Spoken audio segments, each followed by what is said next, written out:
Kutoka imesha tunabageni ano class.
How you guys doing? Good. Well, thanks, Neil. Well, Doing well. There we go. Let's see. Get my slides up and pretend like I know what I'm doing.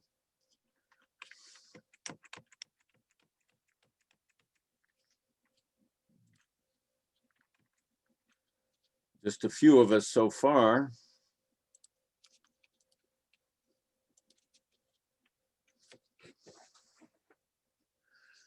Well, how are you doing, Michael?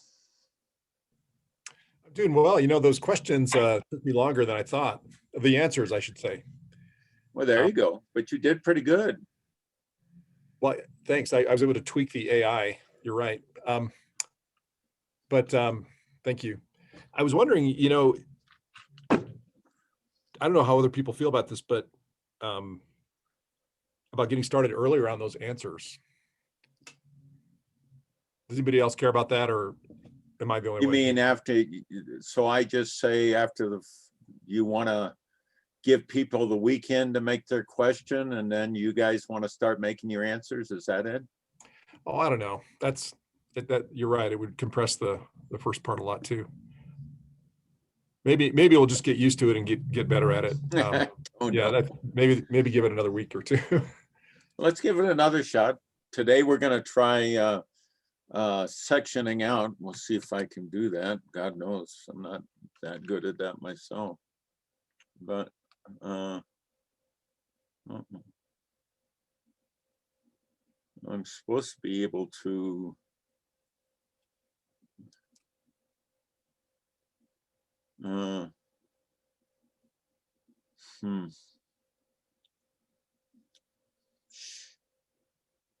chat, breakout, pause, stop, hide video. I don't know what's happening here, but maybe I can't do that today. But I've been told that I can do breakout sessions, so we're trying to do that today.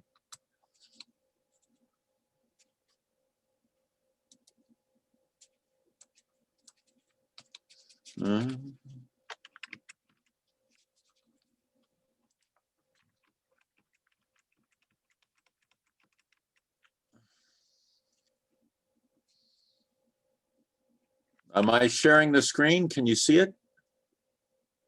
Yes. Yeah. Yes, sir.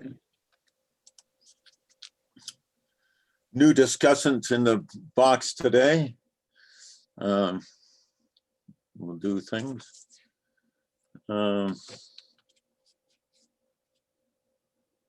Hey, Devin, how are you? Good. How are you doing? Good. I'm calling in on my phone for now, so I don't have my camera on, but I'll be on my laptop in a few. So we have a chat, Mark. There's a couple of folks that had trouble getting on the link. Did anybody else? No, we're here. Doesn't, you know, maybe he had some problem anyway, but whatever.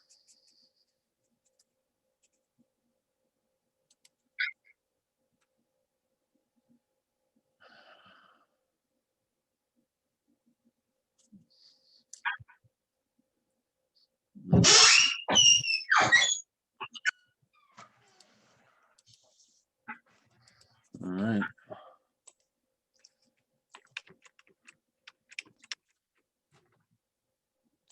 Well, it's 1:01. We got 30 of us here. We'll do the best we can. We'll start with that. As you can see today, that good-looking guy on the right is Tristan Walters.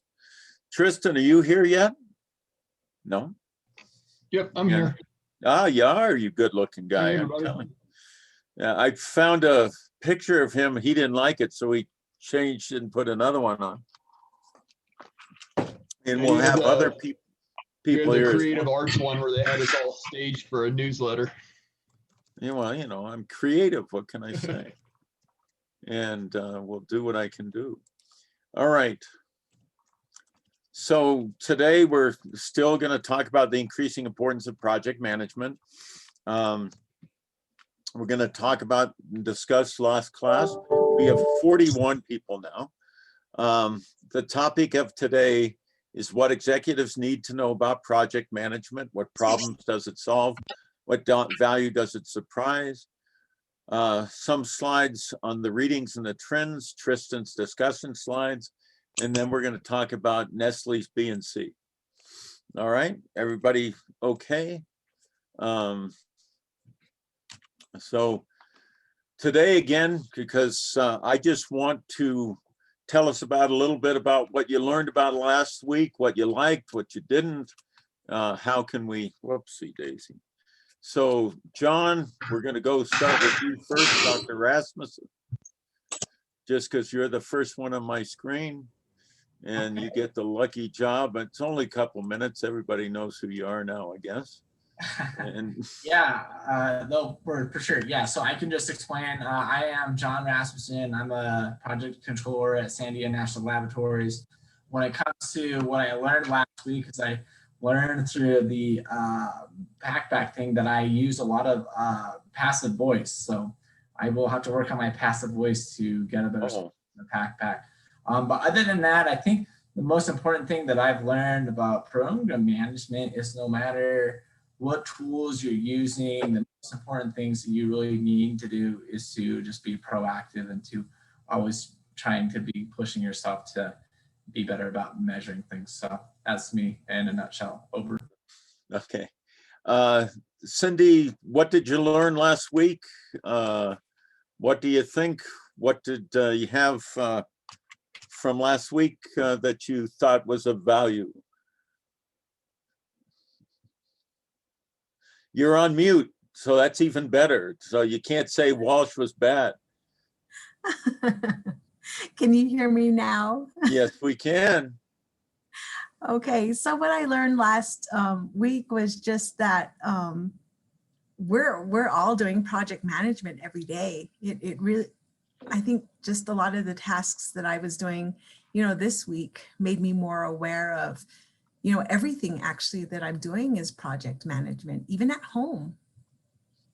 And like John, the pack back was just about, I guess, learning how to manipulate that IA process. That was really interesting. So, and I was also writing in passive voice as well. Well, there you go. I do it a lot myself and it gets me in trouble with the, so I've always impressed. The first time I did this, I think I got a 40, 44, 42 or something. And no matter how I tried, I got up to maybe 90, but you guys got up to 100. I was very impressed with a lot of you. So thank you. Jasmine, you're next. Hello, like Cindy, I did learn that project management really is intertwined in our everyday lives. I also learned more about the servant leadership, like actual definitions rather than like experiencing what servant leadership is. And also I too learned that it's a lot, like, yes, it is about being curious, but it's also very much so about wording your curiosity to get maximum points, which I spent a lot of time doing, probably more time than I needed to. But yeah, that's it for me. Oh, that's good. I think the next one up is Matt. I mean, Michael Spofford, excuse me.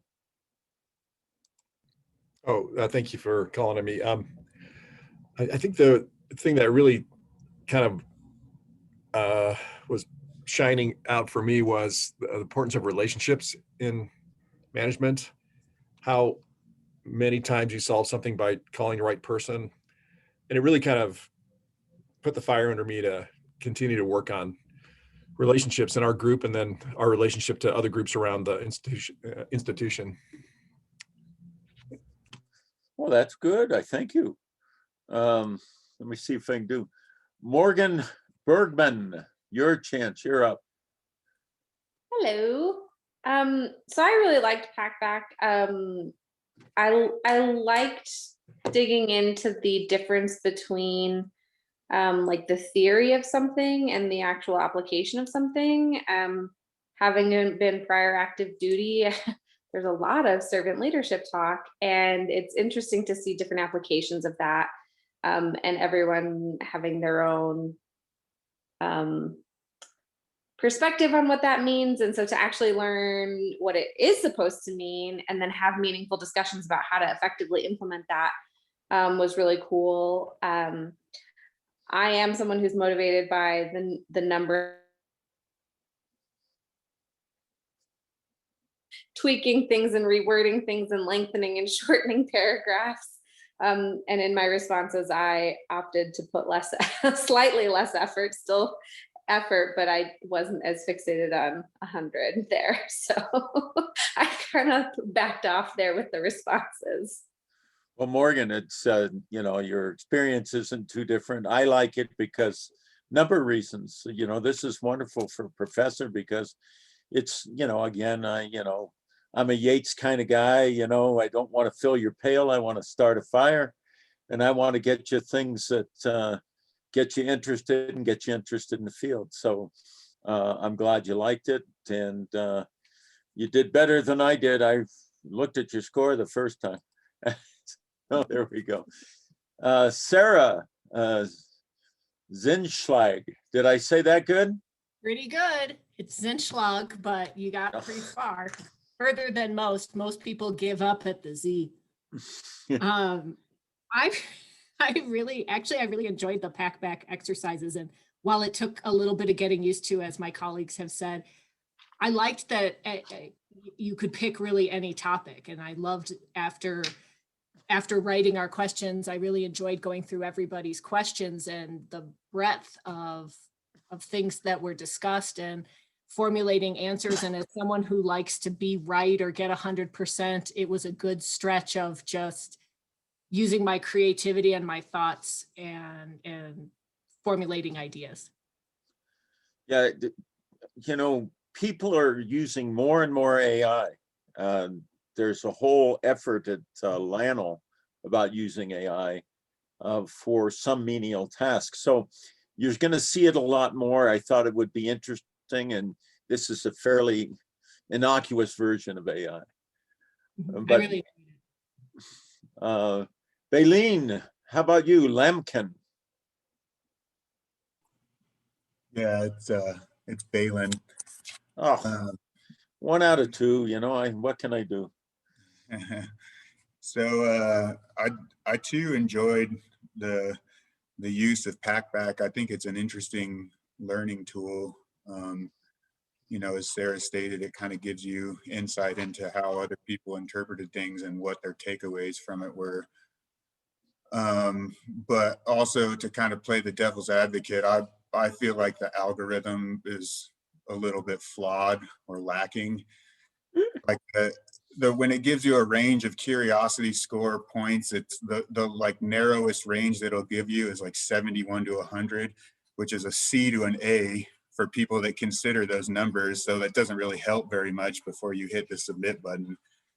And then additionally, like it'll tell you, you know, oh, your paragraphs are maybe too short, you should add some sentences. And then as soon as you add the number of sentences that it wants you to add, it says, oh, your paragraphs are too long, maybe you should restructure things. So I mean, I think that the presentation of it, at least, and maybe some of the AI behind it is a little bit flawed, but I do think it's interesting. There you go. Well, thank you very much. I as a person that hates things like lists and things like that, I understand your issue. You know, a lot of schools have journal lists, and I go, well, you know, there's the researchers list, and they go, well, what does that mean? And I go, well, I don't know. It's not important that you should know this, but there's an ISI index for every journal, and what that basically says, if it's a 7, it means at least there's 7 people that have cited that journal. And that would be a high. And so I like journals with high impact factors because I want to make an impact, and I'm drawn towards those journals. And I'm less drawn to what other people think about it, i.e. AI. But anyway, Jessica Christ, why don't you, Christ, excuse me, if I remember from last time. Yes, it is Chris. Kind of echo a lot of the points of Packback that people have made. I did pretty much enjoy it, minus the few kind of hiccups trying to bring your score up. I really liked seeing everyone else's questions. I thought we had some really impressive questions that were asked. I ended up not answering, like not submitting responses until almost the last minute because I would get so caught up in reading everyone else's questions and responses. So thank you for that, guys. The servant leadership part, I think, is a big part of my takeaway from last week. I've heard a lot about it, but never had any kind of direct training or experience with it. So actually being able to put some understanding of the concept along with the name was, I think, some pretty good experience for me.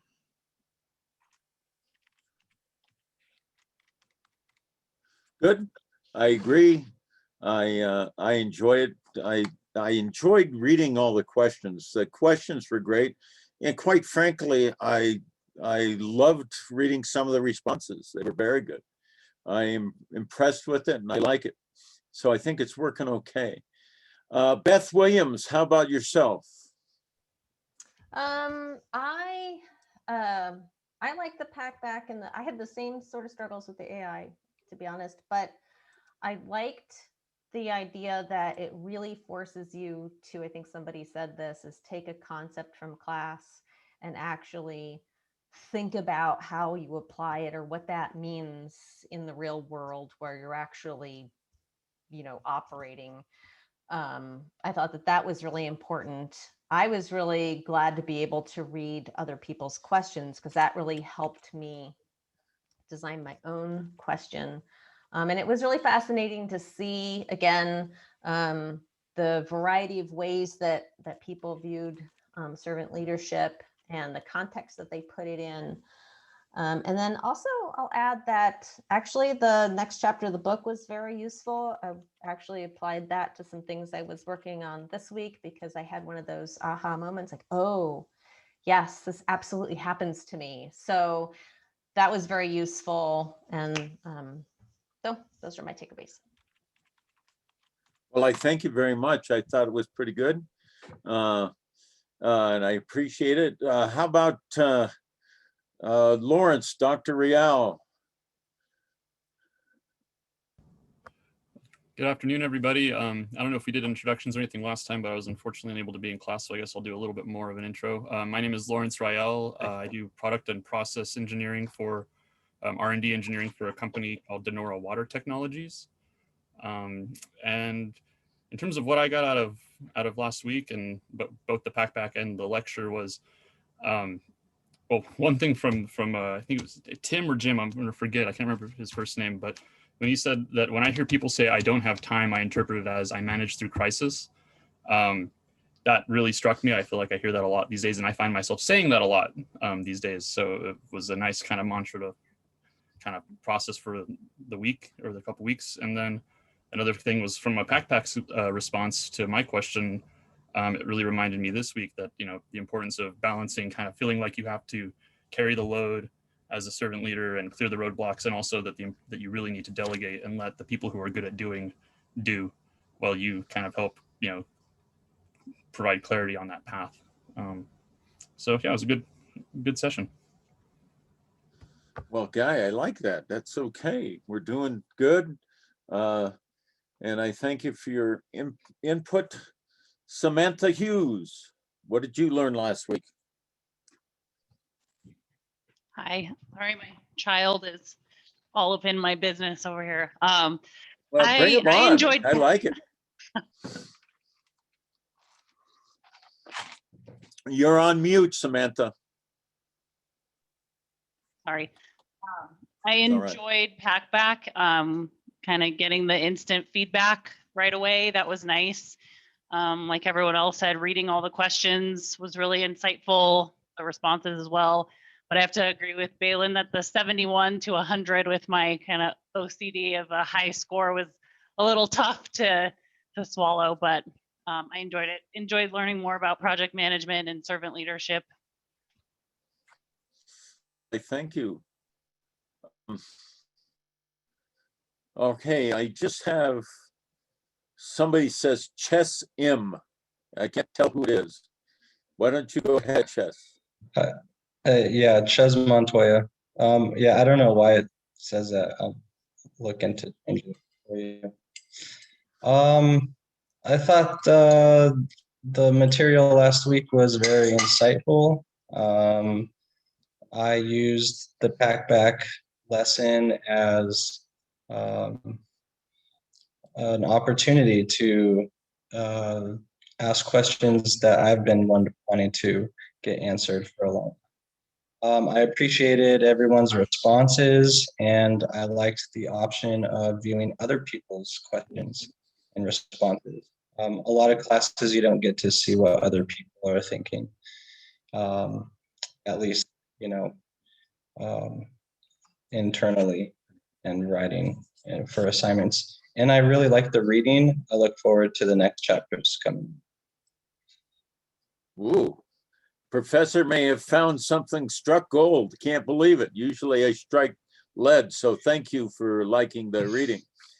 Hanif, our entrepreneurial restaurateur. Hello. So last week, it was pretty interesting. It took some time for me to wrap myself around what we were doing. And please take this for what it is. Where I come from, servant is somebody you hire to clean your house. So it took me quite a while to gel the two together, and a lot of research on it. Maybe a colonial term of what it was. So, but that I found that interesting. And then the other part was Pac-Man was pretty interesting till we managed to get a wrap around what it does. You couldn't make edits or changes till after you posted it and all that other fun stuff. But all in all, it was an interesting start. Well, thank you. I have to say, you know, the questions are usually good, and you guys were very good, the folks that did it, but the responses were insightful too. I really enjoyed reading. I can't tell you how much. Why don't we try Mark Dixon?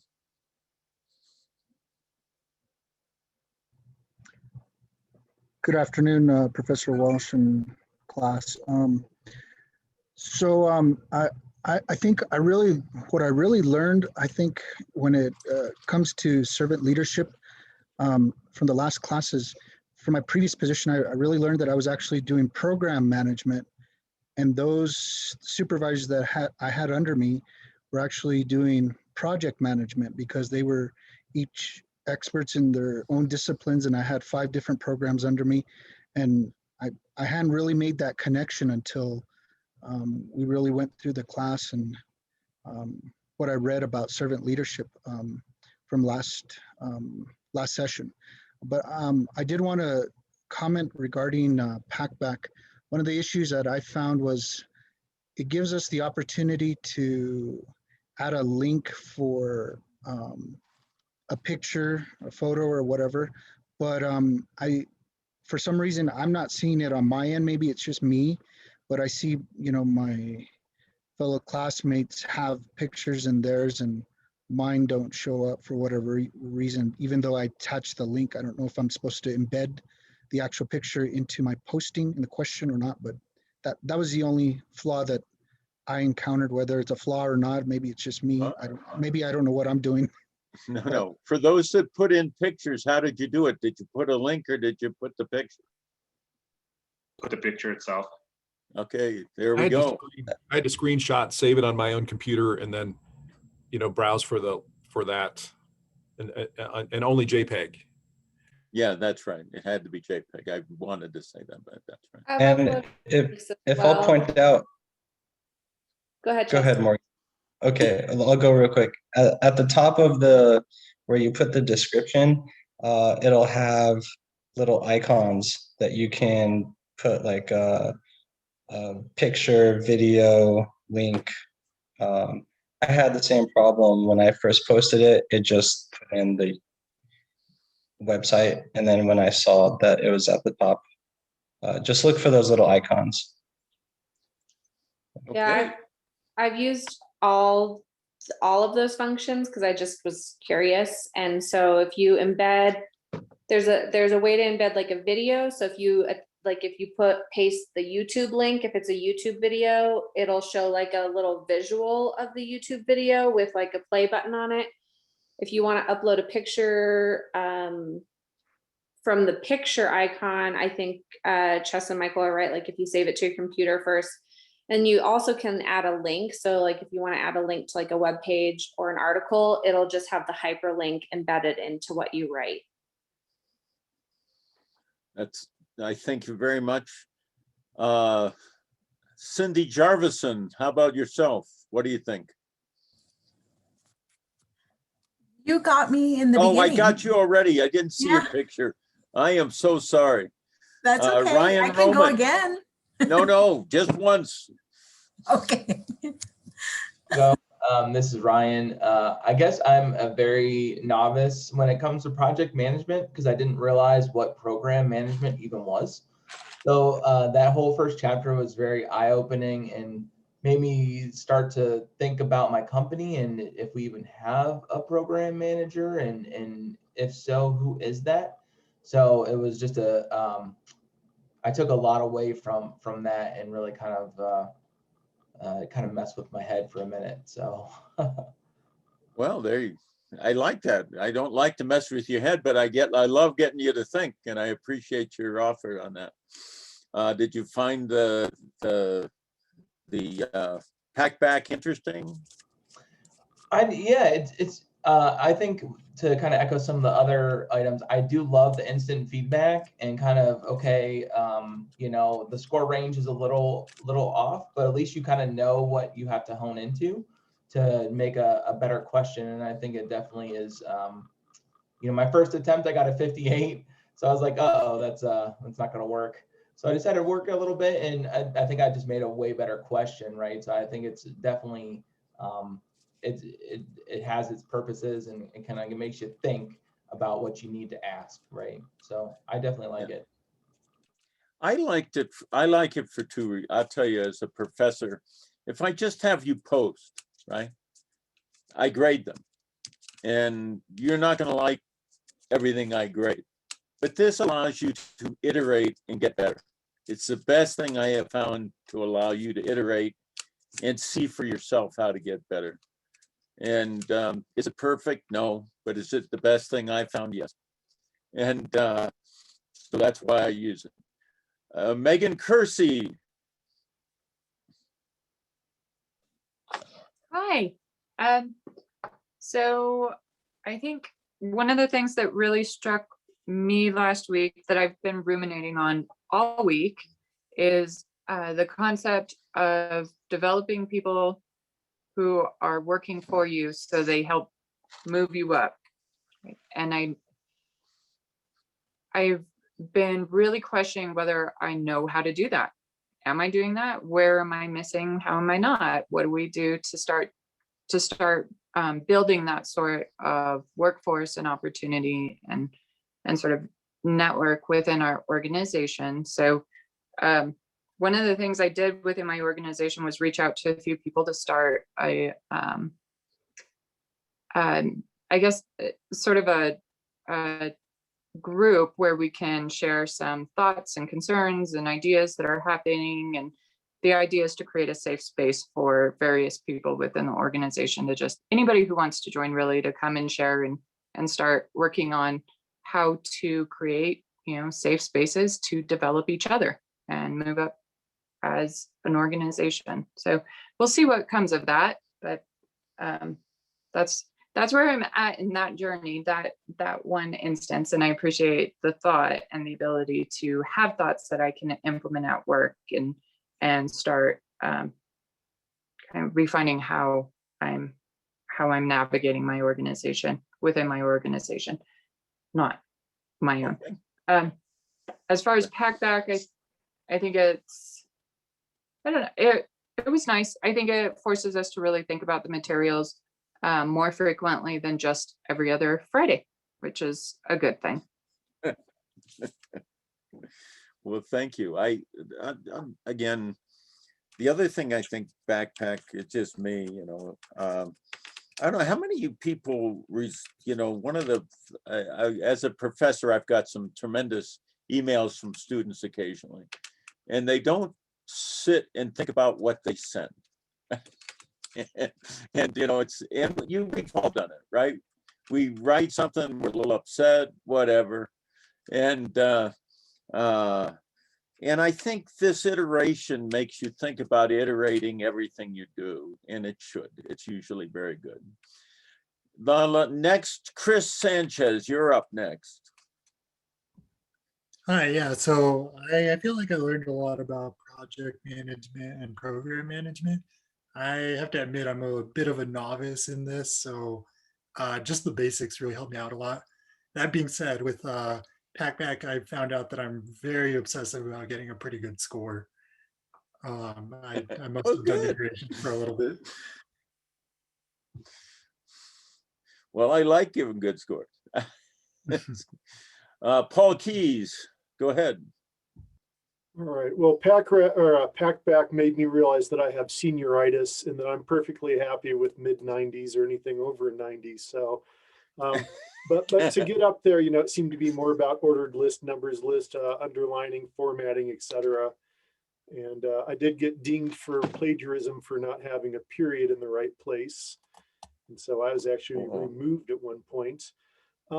Last week, I think one of the things I thought about a lot is that, you know, I thought that everyone would be somewhere on the spectrum between servant leadership and power leadership. And really, I think it's more left-handed and right-handed. Everyone tends to lean pretty far one way or the other, and that we need to be aware of the people managing us, what they are, what their personality types are, than the people that we manage.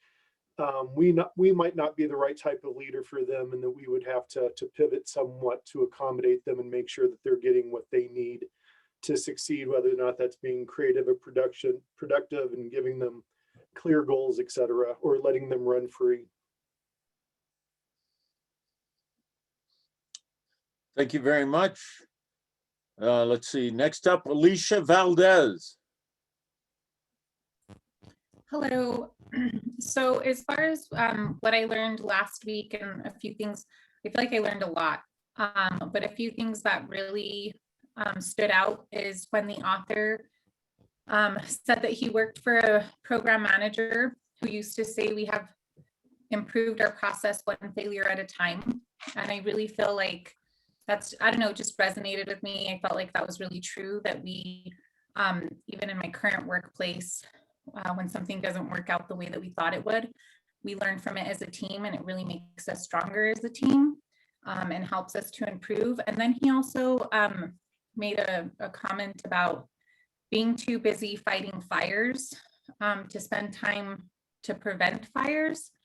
And something that made me think about too is I often find that our team is so busy fighting fires and tackling different, you know, issues and problems and trying to work through improving these processes so that doesn't happen again, that oftentimes we don't have enough time for training and employee development. And I think that's really unfortunate too. So just thinking about different ways that we can pivot and work through some of those issues so that way we can continue to develop and grow as a team. As far as PackBack, I too felt myself feeling a little frustrated with the program. I have, you know, perfectionist issues and want that perfect score. And like Balin had mentioned, I would do a lot of formatting because that's what it would recommend. And then on the next one, I would do the same thing and it would tell me that I was doing too much. So I just felt a little conflicted over what I was supposed to do or what it wanted. And I felt fine with my scores until I realized there was a leaderboard.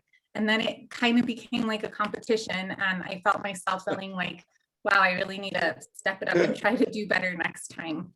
But I enjoy it. I like hearing what other people have to say and the different perspectives. I definitely feel like it allows me to learn from my classmates, which is great. And I really enjoy that what we're learning in this class, I can directly apply to my everyday life in the workplace. I don't feel like I got that from some of my classes. So thank you for that. Well, 1 out of 2, we'll take it. Let's thank you very much. Good comments. It's every AI has an algorithm which you can like or love or hate or in between, but it helps you. And I'm not one to get 100 very often when I do it. So you guys have done it better than I have. So I appreciate that. But I usually, again, do it the best way I can and look for structure, and it provides some of that. Now let me make sure. Mora Ima Hernandez. Did I say that right? No, it's Moraima. Moraima. The A is silent, so the I sticks out. So it's Moraima. Moraima. Okay. So what I really enjoyed reading about is just the accountability that project managers and managers just really have. I felt like I did some training a week before, so I kind of related the training to that and what they were looking for when it came to chaos and apathy.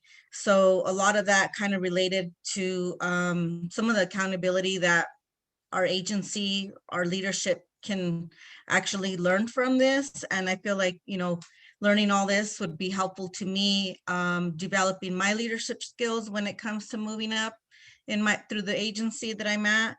What I liked about Backpack is that it was it challenged my writing skills and made me really think outside the box when it came to using creativeness. I really did enjoy reading everybody else's information, so that kind of helped. At first it was intimidating, but once I started writing, I felt comfortable until I posted it, and I was very pleased the grade that I actually got on the first try. So, but I did enjoy like everybody's responses and everybody's questions. So I actually really enjoyed Backpack. I think it's gonna challenge me and thinking more outside the box and being more creative in my writing. Well, thank you. Let's try Jillian Const. Hello, good job. That was done perfectly. Getting better. I know, it's awesome. Thank you. For me, I think the biggest takeaway was learning about the chaos to clarity kind of perspective there, because my current job, it's a lot of chaos and I don't like chaos. So gave me some specific things to look at to try to move towards that clarity piece. Like too many meetings. Yeah, I've never had more meetings than at my current job now. And involving leadership in too many details. Somebody else responded to my question and packed back about that and gave some good suggestions. So I'm definitely doing that. Overall, my biggest takeaway is I am very glad I chose this class, because I'm already learning a bunch and I'm already able to apply it like some people have said. So that's awesome. I will say with Packback, I agree with Balin. It was slightly frustrating for me going back and forth. And basically, I have an undergrad in English. So fighting with them about what they thought was good and what wasn't was a little frustrating for me. But at the same time, from teaching previously, it was really interesting to see how good they could score just narrative.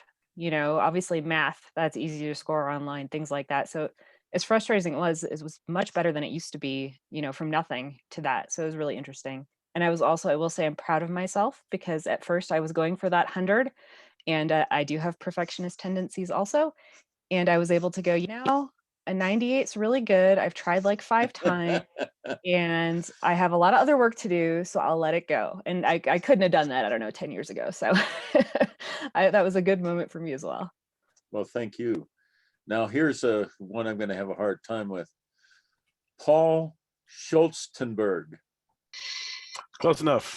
We'll call it good. Yeah, I'll echo like what Beth was saying. I really got a lot out of the second chapter. I thought the idea of like really like a lot of ground up and like really trying to get a feel for like what the lowest people in the organization, like in a program structure, are trying to say about something is a really good asset for a program manager. I thought that tip in particular was really good.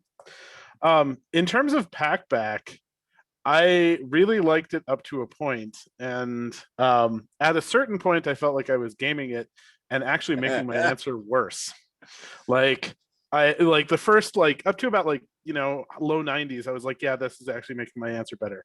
And then once I started getting above there, I was like, no, not actually.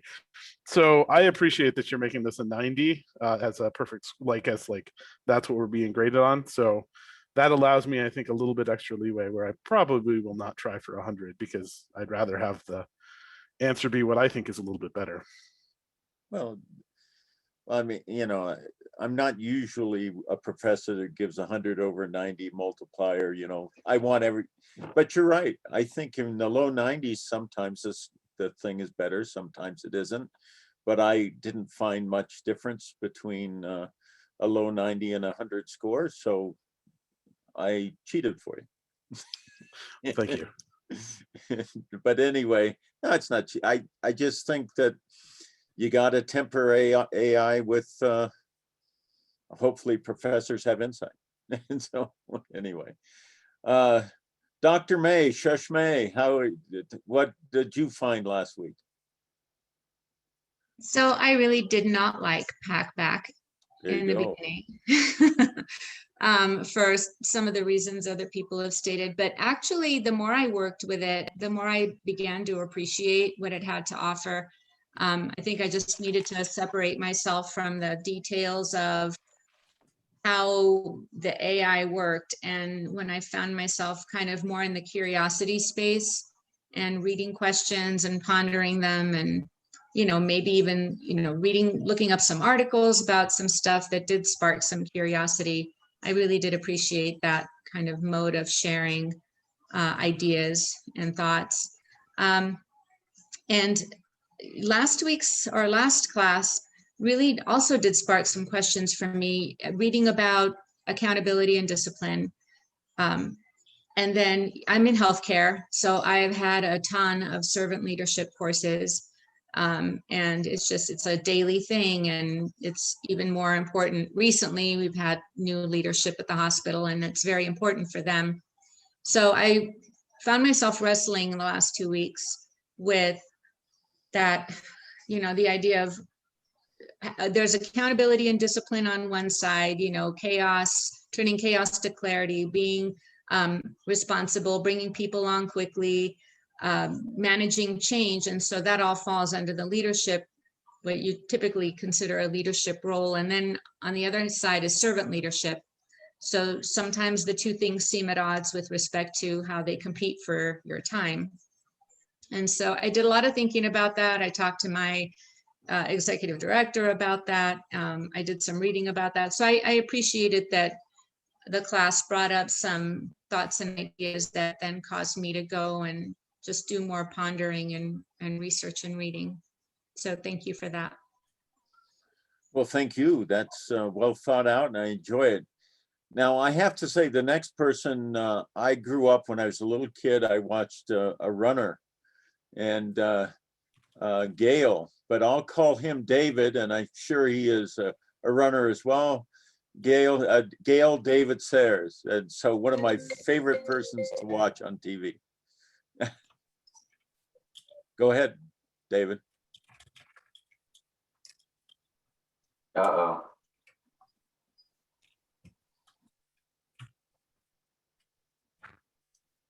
Are you having a hard time talking here? Can you guys hear me? We can now. Hello?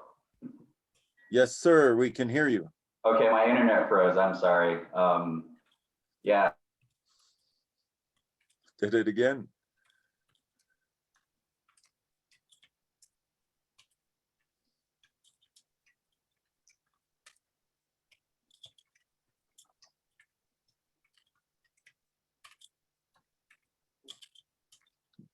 David, why don't we come back to you? Okay, my internet went out. I'm having a little trouble with my internet. Okay, we'll come back to you, and I'll go to Brandon Norton. Brandon, can you talk to us a bit?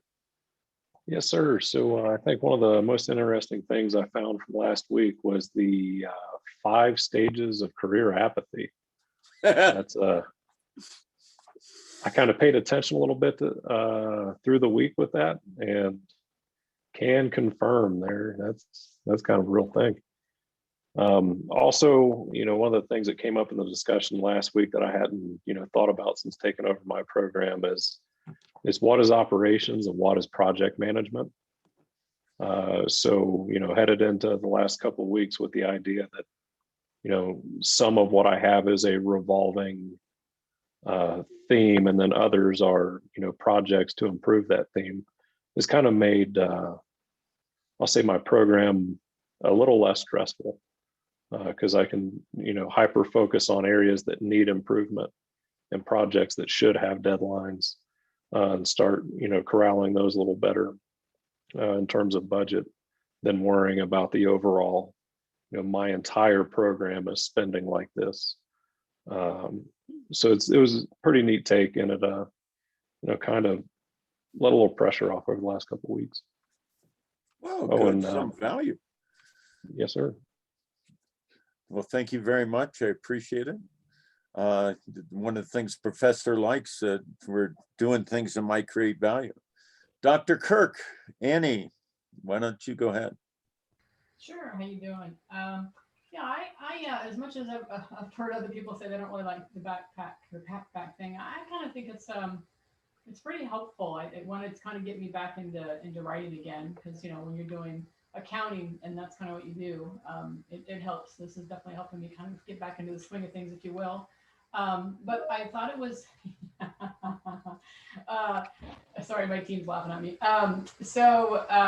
But one of the things I thought that was really interesting, and I think it was Jillian that kind of wrote it, was talking about firefighting and kind of how, as a project manager or program manager, can you kind of get out of that mode? And I did a lot of research around that. And one of the things that I found, and it's just what I love about project management is program management, is that not only do you set up your PMO, and that can help, obviously fight fires, and you do, continuous improvements, but if you can use your project and your program to affect the operational changes, then what happens is less firefighting comes back to you.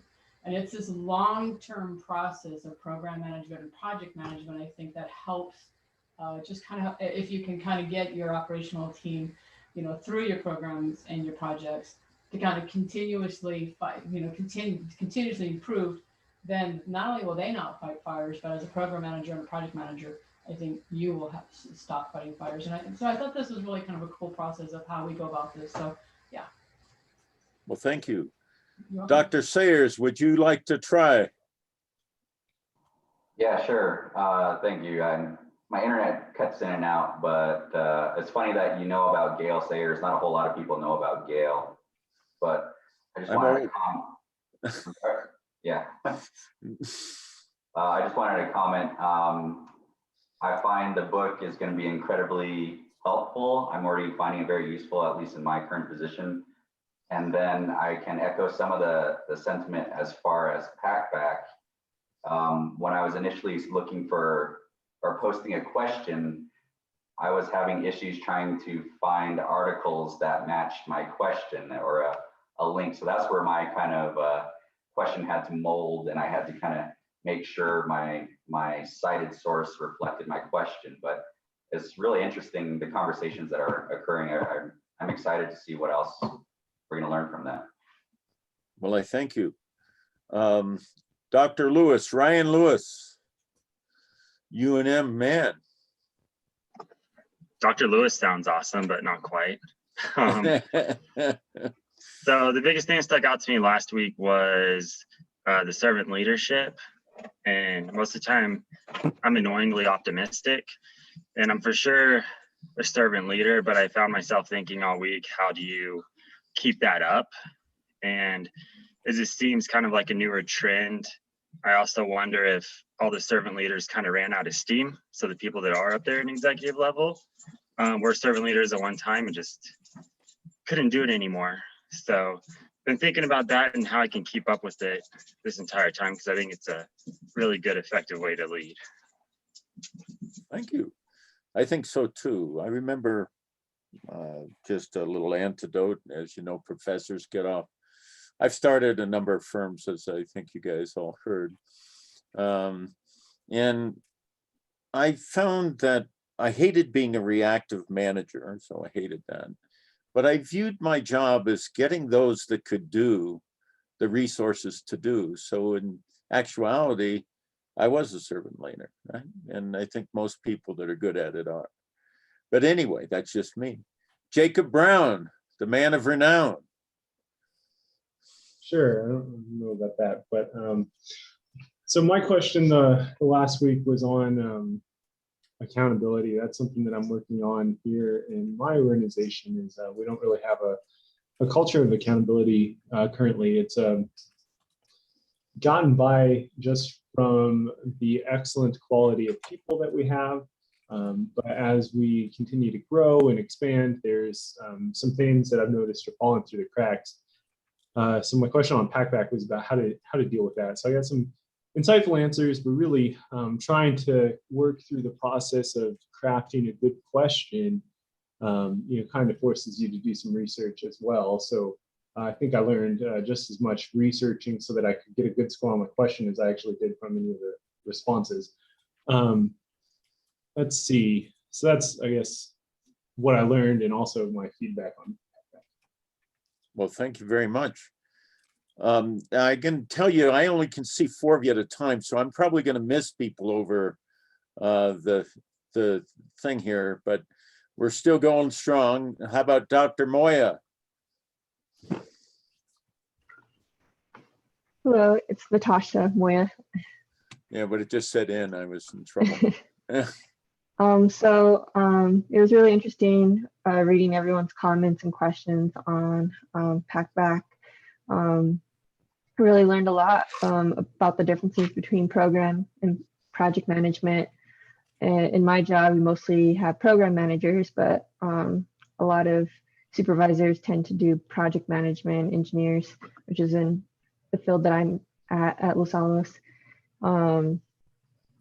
But yeah, I also struggled with Packback trying to get that 100 score. So it was a struggle, and you just have to be happy with your response at some point and not try to fight it. Well, that's good. 100 over 90. Just remember the magic 100 over 90. You can't get more than 100, but it ought to make you look good. And I tried to take care of that in the beginning. So how about, thank you very much for your comments. And I thought, I agree with you. I really enjoyed reading people's comments. And actually, again, I liked the responses as well. Karen Estrada, go ahead. Hello. So I think for myself, what I really took away from last week was, honestly, I didn't even know like servant leadership, like was it like a term? But I'm definitely that type of leader where I like to make sure that people have the tools that they need to do a good job, because I'm by no means an expert in everything. So much like you said, I want to make sure people have the tools. I can give them the tools that they need to do a good job. And I really appreciated on Packback being able to kind of like research my own question and find sources, as well as get input from my classmates on my question. I thought that the responses were really thoughtful and really helpful in being able to kind of implement some of their suggestions in my everyday work life. Well, that's good, and I'm glad it works for you and thoughtful. I don't know. That's another thing professors like to hear. So thank you. Patrick Duran. Hi, good afternoon. So going towards the last of the class, I don't think I have anything original. I agree with a lot of my classmates. I agree with things that like Alicia said about, I guess I'll start with Packback, kind of somewhat being sorry, I just lost my train of thought. Let me start over. Okay, I'll start with the book. So I like the book and I like the reading. I like the part where I could better understand the distinction between project management and program management, talking about chaos and integrity, and really thinking back to maybe the last 20 years or so I've been in the workforce and kind of relating certain jobs or situations to all of that. I used to have a director who used to love to fight fires, and she just loved to operate that way. And so just really thinking about that. what else? Pack back. I think I had the same struggles and challenges that a lot of my classmates had. But I'm very open to it. I played around with it, wasn't really able to increase my score. I noticed, I think the first time I logged in, we were able to see other people's scores. So I went to that person that had 100 to try and see what I could, figure out that person did, to kind of benchmark. And kudos to that person because they put together a great question. But I really wasn't able to gain much more traction. So I agree with Paul. Thank you very much for making a 90, kind of the baseline score, because, I appreciate that. But I'm also a perfectionist, I'm also very impatient. So I like getting the feedback right away and knowing what my score is going to be right away and not having to wait for a professor to grade it. And I think that's about it. Sorry. Well, that's all right. I just think, I think if you're a servant leader, and a lot of times most professors should be if they aren't, you like to give people the tools to do. And this is, so I think backpack, as long as I score correctly, allows you to get better. It just does. And so I thank you for your thoughts on that. So, Dr. Hyginus Ofer, you're next. Thank you. For me, on the book, it's an interesting book to read. And having been in project for quite a while now, I wasn't sure of what I'm doing right or what I'm doing wrong, but I know that I'm getting the job done. But having gone through this book, it helped me to differentiate between program manager and project management. So it was interesting. Coming to the backpack, I had a little challenge in navigating all the features of the program. But once I was able to read other people comment, how they pose their question, how they formulate their question, I was able to key in. It's not like the one we use on the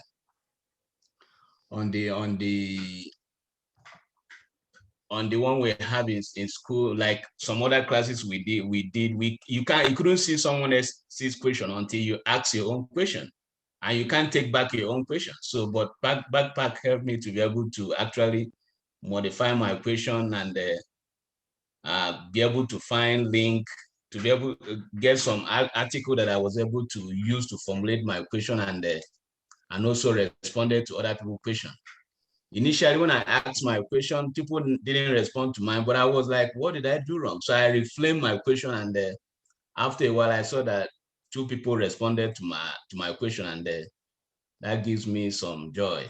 So, but moving forward, I will be able to learn more and use the backpack very well. But the book is an interesting book, and it's like a good book that one we call a handbook, which is a handbook to program management. The book will be helpful in my future career in project management and program management. That's it. Thank you. Thank you. Thank you very much. Now we have somebody that just is named Charles, so I'm going to say, Charles in charge. Why don't you go ahead? Hello, Professor. Yeah, I found it challenging, a little bit aggravating, but now with the first one done, I think I can do better next time. Well, that's okay. What did you learn last week? Just about, gosh, I actually don't remember now.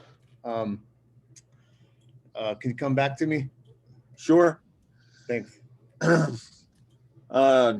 Dr. Kim Gleason. Oh, I like that.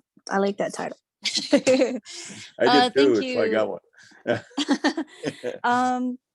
Yeah, I really liked reading the book, the materials that we had. It made me realize how much I delegated all my career as a artistic director and moving into the position as an executive director. But I feel like I've been managing projects for a long time.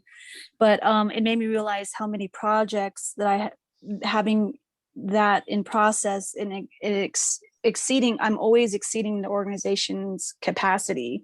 And mainly because the movement that we have going on with Indigenous performing arts and film is just, moving too fast for me at times. So it's making me realize how much I need to really have a good team behind me to move forward in the right directions without losing my mind. But for Packback, I struggled with that because I didn't know if I was doing it right. I felt like coming from an accounting class, I was all still in the numbers and still trying to get out of wrapping my brain around how we do accounting and how we discipline ourselves when it comes to making decisions in human resources and purchasing, sales, marketing, and logistics. So it was sort of a fast process for me, just kind of putting into question and not really thinking about it. But I hope I did well, just because there are some questions that I'd like to ask my community more. And it's mainly coming from an Indigenous background and understanding what other people think about how we see ourselves, but also how other people see ourselves. So just taking an understanding of from an Indigenous lens. And I am, along with everybody else, I'm not really, I'll have to try harder on my questions because I feel like I could have done better. And that's about it. Thank you. Well, thank you very much. And it's interesting, you talked about an Indigenous background. I'm a 5th generation Westerner. And so I'm a very small amount Native American. And I was trying to explain in another class to somebody that wanted to make a piece of software for all Indigenous people. And they said, well, what do they think? What do they do? I go, sir, I'm not trying to be bad to you or anything like that, but you're gonna have to figure out that these are all individual nations, and you're gonna have a let's say a semi-custom solution for the Navajo, which are very much different than the Zunis. And what you're trying to do is put them in a lump. So I appreciate your effort there because it is difficult. And I understand that issue, or at least I think I do. And yeah, it's just considering our stakeholders a little bit different from general business and how we are trying to change that specific lens because it hasn't worked for us for so long. That's why we need to change it for us. Well, you're absolutely right. I was lucky enough my father made us spend a summer on a reservation of my people. It doesn't matter what they were. And you're just right. It's just different. The different culture. It's a different nation. And I'll tell you, Navajos are different than the Zuni, and the Zuni are different than the Apaches and my people, which doesn't matter what mine are. And I can't thank you enough for bringing that here. And I love Stephen. That's a great name. We'll call you Saint Stephen. So go ahead. That sounds good. Just don't throw any rocks at me. That's right. The first martyr, right? Yeah. All right. Well, I think last week was good because I think it brought back a lot that I learned both earlier in the program and with some of the more recent process improvement and leadership training that UNM Hospitals has done. And it also kind of reminded me that I probably need to spend a little more time on specific process improvement rather than just doing the work itself, which was good. I guess I thought the Packback was pretty good. I wanted to thank my senior high school AP English teacher for giving us horrible grades if we ever used passive voice, so I didn't have that same issue that some other people had. Well, it's one of the things I like about Packback. It makes you find sources, right? So many of us speak without source, and we tend to, we've seen some of that in even elections, right? We just don't need to do that, So anyway, thank you very much. Francisco Ojeda, if you're a left-handed pitcher, I like you for the Giants.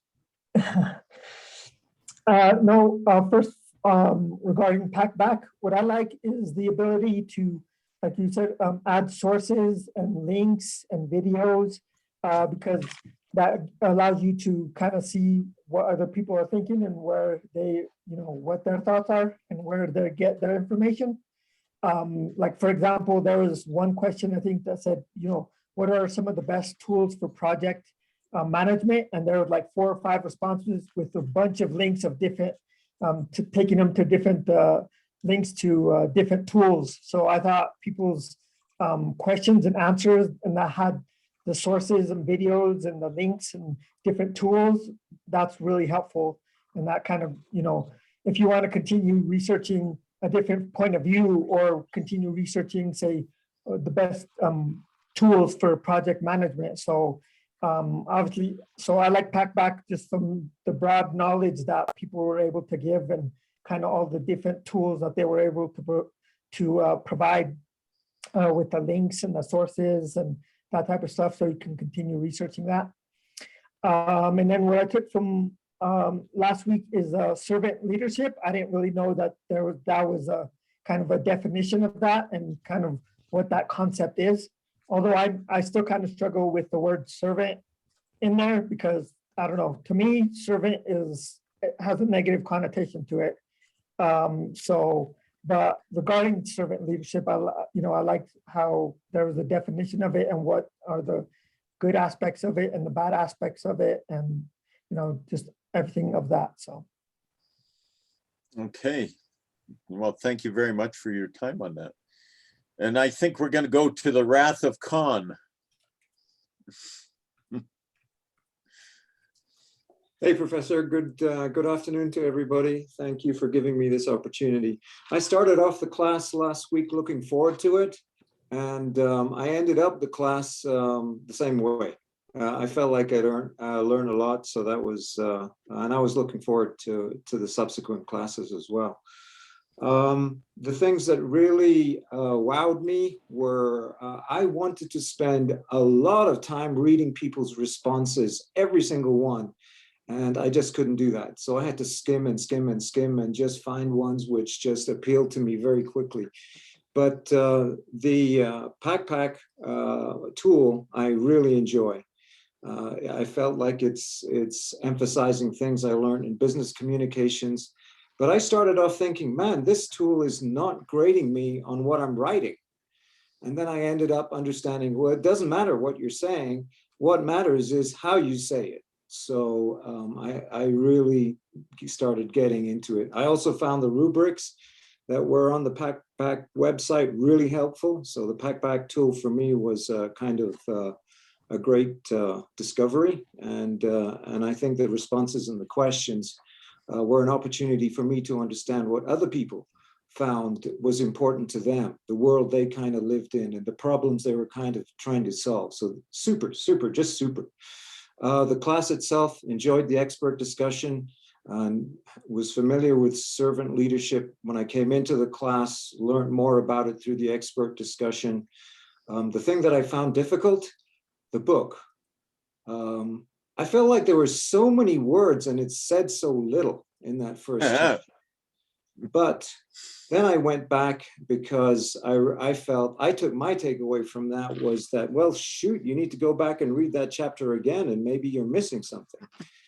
And the last thing I'd like to say is that I think the book is going to be educational for me as I learn the difference between program and project management.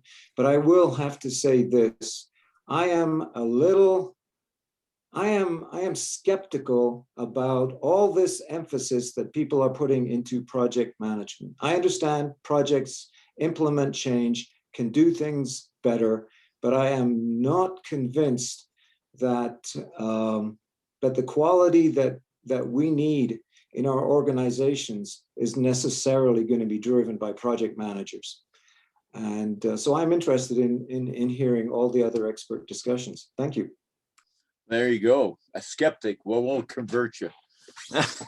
And, how about Dr. Archuleta? Eric, why don't you go ahead? Okay, sure. one of the main things that I learned was, Packback was a great tool as well. I really enjoyed using it. And the question that I posed is kind of like, how could you argue that project managers and, project management, stuff like that was the same but different? One of the things that I learned, 1 second here, was pretty much that, project managers and, they'd have similar leaderships and organizational styles. It depends on like their scope. Program managers have more employees. Obviously size, program managers have far more responsibility. Budgets, project managers tend to have smaller budgets. And then placement, project managers are more advanced within the company. Flexibility, projects change over time while projects end when they're completed. The time aspect of it, that the projects end, programs never end. And then obviously contact, project managers work more directly with their staff while program managers work indirectly. So that was something that I kind of, enjoyed researching, was what the difference was, and yet how they kind of are a little similar.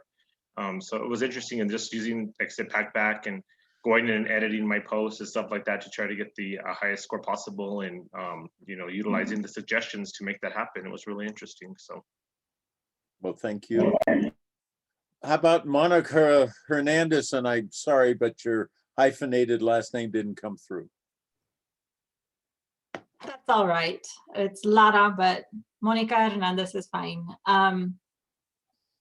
I really, the segment, there were two things in the books that really caught my attention. The first was just a simple phrase stating that this book was looking at project management policies through the perspective of a program manager, or something along those lines, which was important to me because I work for a program office and I have to make sure the project leaders are meeting their milestones. So that was an important, because part of the time that we were sitting there, I was like, why are we reading a book about program management? And then when I reread it, that really spoke to me. So I appreciate that insight and how we're going to move forward. The other part of the book, it was the chaos to clarity. I was able to open a great conversation with my boss about some things that we're trying to get to move forward. And then he dropped a project on my plate, on my very full plate. And so I'm ready to tackle the world. And then I realized, as much as I thought I knew and as many projects as I've worked on, I really don't know the tools of project management and the questions that I really needed to ask up front to clarify it, and then what really was effective in a way to plan this forward. So we had some really good conversations where I flat out told him I'm missing information, but I think I'm looking forward to learning some of these things. I thought I was experienced, but I found out I'm very green in really knowing these tools and how to apply them. I did see a lot of interesting links in the responses on Packback. I think I spent far more time enjoying everybody else's questions, and I was cheering on. I was like, Jasmine, you are kicking patootie on this, as she was maximizing her points. It was an awesome process to watch everybody's great points shift. And then reading the questions was really where I spent way too much time. And then at the last minute, oh, I have to do mine. And I ran in there and did it. So yeah, I could see the issues with the AI, and it took me a little time to figure out the system, but it's fun. It's an interesting little feedback loop, and there were moments where I was grumbling at it, but for the most part, I thought what the benefit to me was really the messages that were being spoken by my classmates. So I really, really do enjoy that insight. So I was nosing around a lot of those. So I hope, my question, do we get to continue reading those after this week is closed? Because there was some I didn't quite, there's some new responses I didn't quite get to dive into. So I'm hoping we still have that open to us. Yeah, they're archived. So there you go. Okay, great. Yeah, that was my experience. Dr. Erica Lee.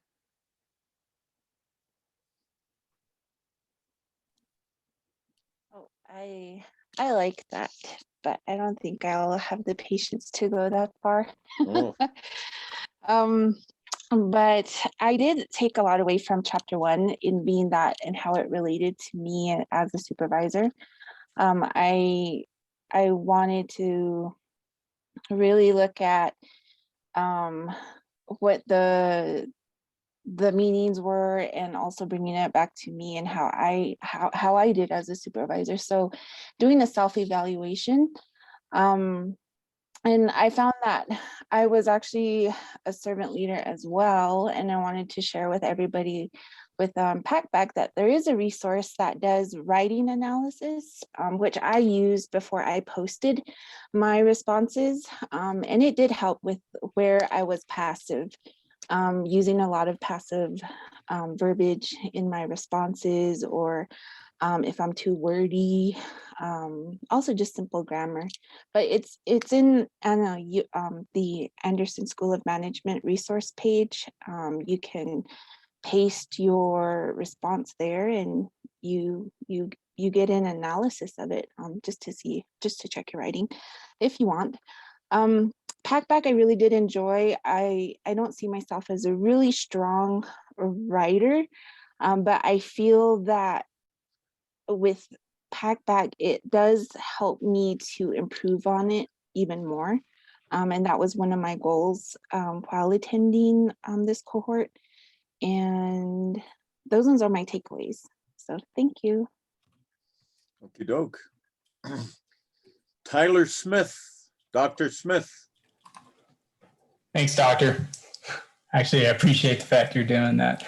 All right, so the biggest thing I learned that also gave me a panic attack was when you're in Packback and you're inputting your references, so your citations, and you're in the reference. If you hit enter to go to the next line, it actually submits your question.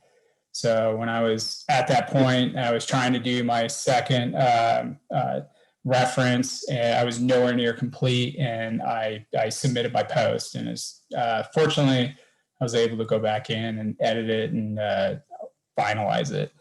The other thing that was actually really, I would say, profound about the whole experience with Packback was just seeing other people's perspectives, and the same content that I learned. So I mean, it's neat that you could send all these people into one class and they all come out of it with something probably similar, but also different. So seeing those questions and other people's responses, again, I didn't get to read them all. I wanted to, though. So it was quite the wormhole of just going down all these informations. Appreciate like all the YouTube TED Talks that people posted, very interesting stuff. And yeah, I feel like I learned a lot. Well, thank you very much. I call you doctor because quite frankly, you almost do that. You're on your question and responses, you're the expert here, not me, not anyone else. You went and did the research yourself, and you deserve the title for the day. Okay, Dr. G, Erica G, go ahead.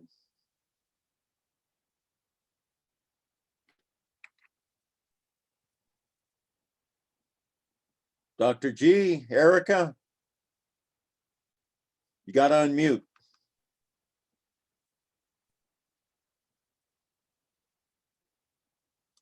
Well, we'll come back to her. Dr. Bassett, Alan, go ahead. There we go. So I think the thing that I find the most interesting, especially about this book in particular, is because it's the Handbook of Program Management, How to Facilitate Project Success with Optimal Program Management. And it was printed upside down. So that's awesome. That's very successful. So I liked the Packback and the instant feedback on it. Basically, I guess I don't have the need to get 100. So as soon as I got to about 90, I was like, okay, that's good. But especially all the stuff around servant leadership, I don't think was really new. But while I was scrolling around looking for questions to answer, Dr. Kim Gleason's, question really stuck out because I think that was more eye-opening than anything else. And because she asked how to build a culture of servant leadership as an Indigenous woman entrepreneur. I mean, I could, I have experience with the entrepreneurship part, but I have no idea what the rest of it. So, the idea that there's different perspectives and, and histories that have to go into it, to me is actually more interesting than, the actual substance of the, what does a servant leader do? Okay. Thank you very much. Dr. Baca, Roxanne, give us a shout out. Hello. I don't want to be too redundant in my statement because I'm going towards the end, but initially I didn't like Packback. It was confusing to me, but after playing with it, I can appreciate it. And something that I learned was how to incorporate service leadership into my career choice, which I hadn't given a second thought about. Well, thank you, Roxanne. Sarah Martinez, Dr. Martinez, Lobo Yalau. If I was going to be a doctor, I would have kept my maiden name. Just kidding. I think the discussions about accountability and integrity were good. So I used that and I posted it into the Packback. I think there's a lot to be said for brevity and concise writing, and it doesn't allow for that, which I didn't like. But the concept of the sparks and, like Tyler said, you can go down a rabbit hole, researching some of the questions that you're interested in. So that's it. Well, thank you. Is Erica G back with us? Dr. G. Well, guess not. How about Dr. Bird, Jamie? Yeah, hey, good afternoon, everyone. So I personally enjoyed the Packback. At first, I didn't know what we were doing, but then based on the question and how we wanted to formulate and break it down, but then after kind of reviewing and seeing some of the successes and some really great content, I really enjoyed and having the answers to respond, as well as now I know how to, I guess, format the questioning. And I liked the approach because it's kind of takes us back to that virtual learning piece of how we gather information and how we can credit some of the information and making sure it's credible. In a sense of like if we were to develop a blog. And so I did appreciate that approach and being able to have real-time content available instead of just paraphrasing. And I liked that you were able to link the content together. I've learned a lot from various people's different perspectives around servant leadership. How I think one thing that stuck out to me is servant leadership on the burnout, because just based on some of those principles and thinking about what if I'm a servant leader, how could I have some best practices to prevent from burnout or compassion fatigue. So I really did enjoy, of course, the content in the book that I can apply those skills and those practices into the work that I do. And that's everything. I appreciated the backpack approach and the real time. Well, thank you. Dr. Manny, why don't you go ahead? Hey, everyone. Yeah, I think my biggest takeaway from last week was similar to hygienists and a few other executives, was just the difference between project and program management. I always felt that I was a program manager, just having a position in a previous place of employment. I just thought that's what I was. Reading that chapter over a couple of times, I realized I'm more of a project manager. I like the smaller tasks that I can just get done quickly. And yeah, that was my biggest takeaway. Well, thank you very much, Manny. Dr. Torres, Alicia, talk to us. Hi, everybody. So I really did enjoy the different conversations regarding supporting and building up your team, as well as the culture of accountability and discipline. I thought back on a lot of effective leaders that I've had in my career, and they have never really fit into a certain model or one model. Instead, they take these skills and they're able to adapt them to the teams they're working with and the situations they're in. So really trying to learn how to do that myself. The other thing I was really excited to hear when we were going through the syllabus as well is that we're going to go over the Phoenix Project. So pre-COVID, a little bit before COVID, I had my team actually read the Phoenix Project, and we did kind of a book club style meeting, and we met regularly on it and how we could implement those things to the pain points we were having, because we're actually implementing DevSecOps within the IT world that I'm in. So we did a lot of work. So I'm excited for that session coming up. As far as the packback, I admit, like others, at first I was very frustrated by it and kind of going, what am I doing? But as soon as I was able to actually get past the score and all of those types of things and just really dive into asking a question, I found that I'm able to, I think I'm doing more research than I would have done in a typical format class. So I'm able to go out, do some more research. I'm adding things from my own experience, but also learning new things and doing the research to do that. So it was pretty exciting after I was able to get past what score am I getting and am I doing my grammar correctly, and just kind of jumping into the questions and the responses. So, and everybody just had such great questions. It's really neat to see everybody's perspective. Well, thank you very much. Dr. Trevino, Brian. Hi there. Well, so I just wanted to add that I was okay with the 90s. I'm sorry that you guys were struggling, but I appreciate that there's people in this program that want to get that 100. I wanted to give a shout out to Eric, because at first, like everybody else, I was confused about backpack, and now I think I'm an expert. I did actually enjoy kind of learning about servant leadership again, just because, you know, after seeing so many socialistic policies fail, I was kind of giving up on it. And so I think I rekindled the spark here. So thank you. Well, thank you. Let me see. I have Shandine. Dr. Shandine. Hello there. What I really took away from last class was just the like identifying chaos and the integrity of staying true to your process. I found that really kind of ringing true to my company right now. Right now, we're just down 5 leaders. So just kind of that chaos there, adding to being down the leadership positions at the moment, and making sure that all the individuals know the process, and just kind of making sure that they're just adhering to that before they start deviating, trying to catch up with other things.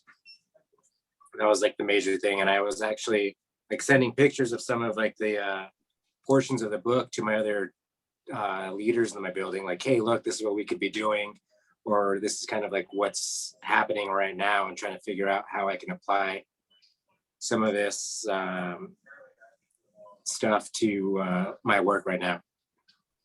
Well, thank you very much. One thing I like about the packback, I guess, is just being able to, like, over time, learn how to pose questions better that help generate conversation. That's what I'm looking forward to with utilizing packback more and more. Well, thank you.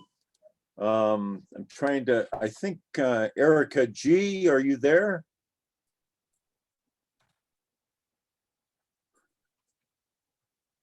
Okay, is there anybody I have missed? You missed me, Dr. Walsh. Who's this? Derek Pino. Okay, I'm sorry. Go ahead. No, you're right. I'll make it quick. So my takeaway from the class was I was pretty inspired. I don't know how the rest of you felt, but I did touch base with one of the other classmates here in this course right now. And it felt like we were in a motivational speaker series or like a TED Talk. I left the class, you know, wanting to be a better leader and wanting to serve in my current position as a servant leader. So I really appreciated that. I thought packback was really cool. Being that I have a clinical research background, I really liked, kind of to reiterate your point, that you had to cite something, that you actually had to do some research before you made a statement or find something that could support your current statement. So I really took to that like a fish to water, and I enjoyed it. So I think I have a lot to learn from, looking at everyone's responses and everyone's posts. So I'm excited for this class. Well, thank you very much. I do have one question. We've heard a lot of Who people. is this? Just state your name when you. I'm sorry, this is Paul Keys. Hey, Paul, how you doing? Pretty good. Yourself? I'm trying to be good. So a lot of people are bringing up leadership, and this is really project management. And it seems like the book is recommending that we're servant leaders in a project management role. But, the C-suite, CIOs, et cetera, have a tendency to be stereotyped as being psychopaths. And so that seems kind of not conducive. It's like, how many project managers who are servient really move up in the ranks and become part of the C-suite? Do we have any idea what that is, or thoughts, comments? Well, so you're talking about different leadership styles. And, I've read every leadership book at least 15 years ago there was. And they tell you there's some leadership styles that say come in one day and be a total jerk, come in the next day and be a real nice guy. I'm not really into playing games with people. And leadership, there is no numbers on what is happening with servant leaders versus non-servant leaders. But you can look through history and see that servant leaders have done quite well. In a communistic area, just for whatever it's worth, you don't have to love them. I don't care if you do or not. Stalin was a servant leader. FDR was a servant leader. All those people there. I was a director in a big firm. I've worked for vice presidents and CEOs and CFOs, and the ones that took their job like with what did you call a psychopath? I just left them. I believe in competency leadership. I don't really care what your title is. If you're any good, I care. If you're not, I don't care what your title is. And I'm pretty good, and I've always been able to get a job if they didn't like my way of doing it. So I believe in servant leadership. I do. That's why I teach it.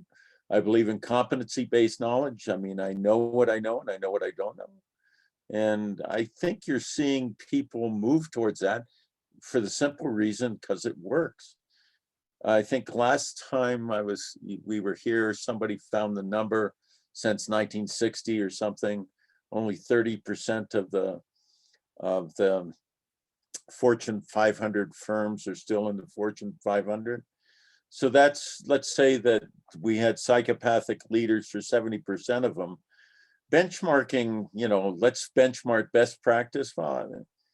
You want to look at next practice. Your best practice would say the 70% of them that left, if you're benchmarking, right? Kaplan and those guys. And so I always think about the kind of leader that you respect and think about the kind of leader you want to be. And I respect people who know what they're doing. I expect people that are servant leaders or shared leaders. I'm not really into top-down stuff at all. Never have been. But that's just me. And I think you'll find that that's starting to take hold. Did I answer your question, Paul? Yeah, I think so. And I will say my wife gave me a great piece of advice when I started to manage, which was be the manager you always wanted. That's right. That's exactly right. I have something to say, Dr. Walsh. What's that? I have something to say. This is Derek Pino again. Hey, Derek, go ahead. Yeah. Paul, just to kind of reiterate on what Dr. Walsh was saying, I think from a project management standpoint, I think, looking at a servant leadership, it's not always from the top down. A lot of times, I work with some of my superiors and it's kind of peppering in those ideas, right? Sometimes you have to lead up. Being a leader isn't just necessarily being a manager, being the CEO, CFO. It's I get that there's a lot of stereotype that goes into that, but at the same time, you got to learn to lead across the board, up and down. I think that's really what servant leadership kind of feeds into. And I agree with you. I think it's sad that there's such a stereotype on, psychopaths and these leaders and being cynical. But I think the idea and the whole buying into being a servant leader is that everyone's accountable from the top down, from the bottom up, from the sides in. And I think that's something that really inspired me. That's why I mentioned that in my statement. I appreciate that. I agree with you. I'm going to ask one more time, is Erica G here?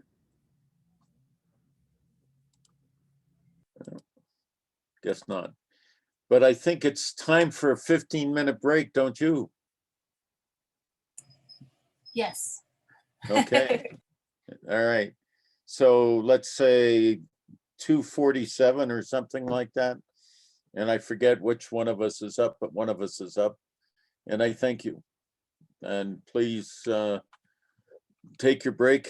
And thanks for the tremendous discussion. I really appreciated it. Thank you.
Okay.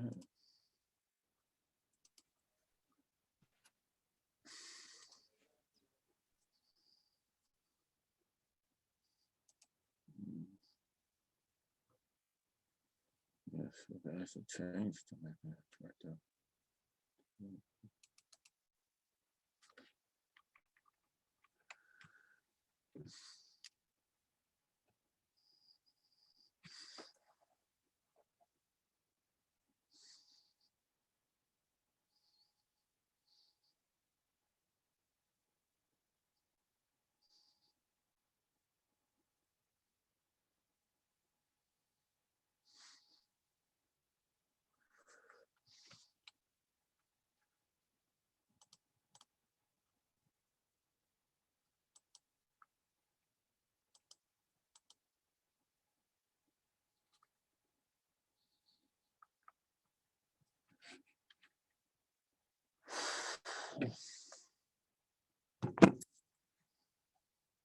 Do my stuff here.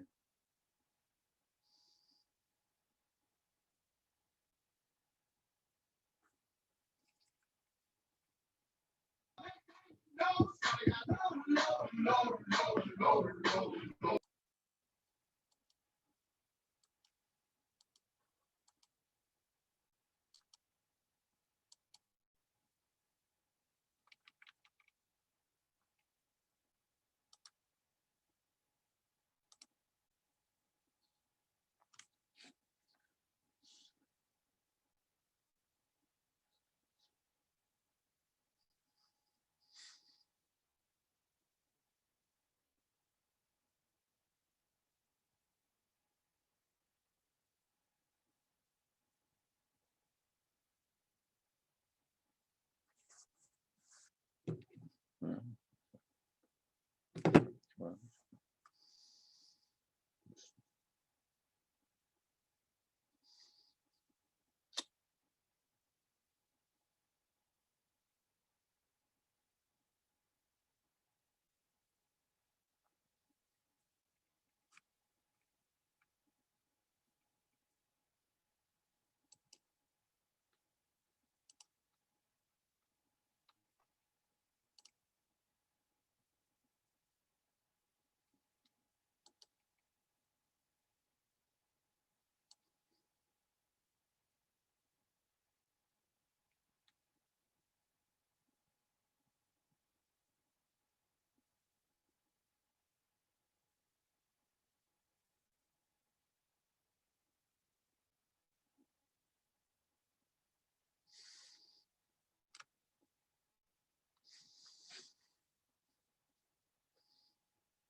Hey, Dr. Walsh.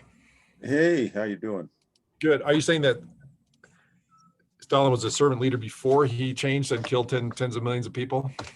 Or Mao when he killed 60 million during the transition from become a steel making group, right? That was the last one in 69.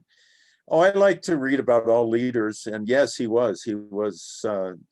And so one of the questions was, if you remember, do all leaders become a psychopath after they get there? So I was trying to show at least one servant leader that got to be a psychopath, in my opinion. But so I was trying to answer 2 or 3 things at once, so I probably didn't do it well. Not my. Thank you. Yeah. So as soon he was an exceptional servant in his group in the Communist Party, did most everything, and then he was just top down going nutso. But anyway, okay, I guess is most people back? Should we start?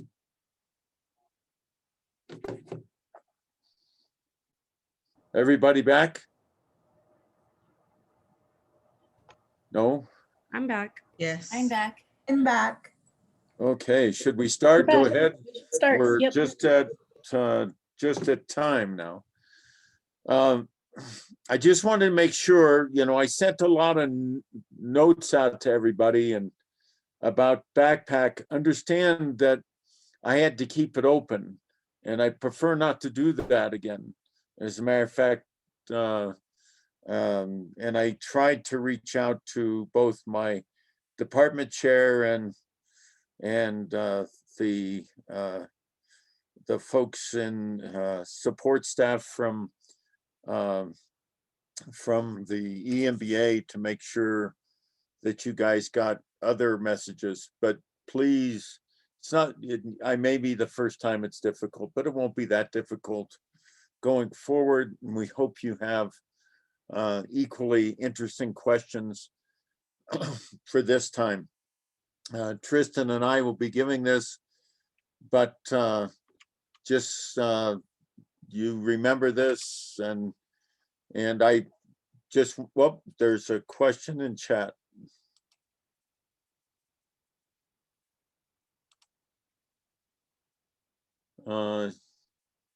You should not have to keep it open. We are all adults and should be able to prioritize deadlines. Yeah, but if I wouldn't have, we wouldn't. I can't. They don't really like it when I do this at PACBAC. So please, thank you very much for your comment. I won't say who it is, but please try and make your deadlines. And was my reminders good enough, or did I do something wrong there? How could I be better?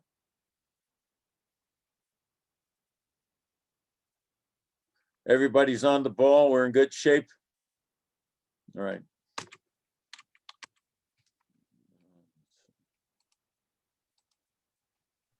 And Mr. Walsh, a quick question, please. Yes, sir. Who's this? This is Hanif. How you doing? Thank you. On the essay, when do we start writing that? We can start it now? Well, you would hope you would learn more during the semester. No, but I mean, it's open to start writing and edit as you go along, is what I'm saying. Yeah, that's right. Okay. But, I don't tell you what to do, but. So how do you keep somebody from, if you're going to do the final paper, you just keep writing it and don't publish it to the very end, correct? Until you're ready? That's right. I mean, you don't get, there's no responses to the final paper. How do you indicate in PACBAC then that it's actually a final paper? It's supposed to be, it would be just like a question, but I will give you how about next time I provide you with the process of doing it, all right? Rather than me just going off here. Thanks. Sure. But it's going to be like you're posting a question, right?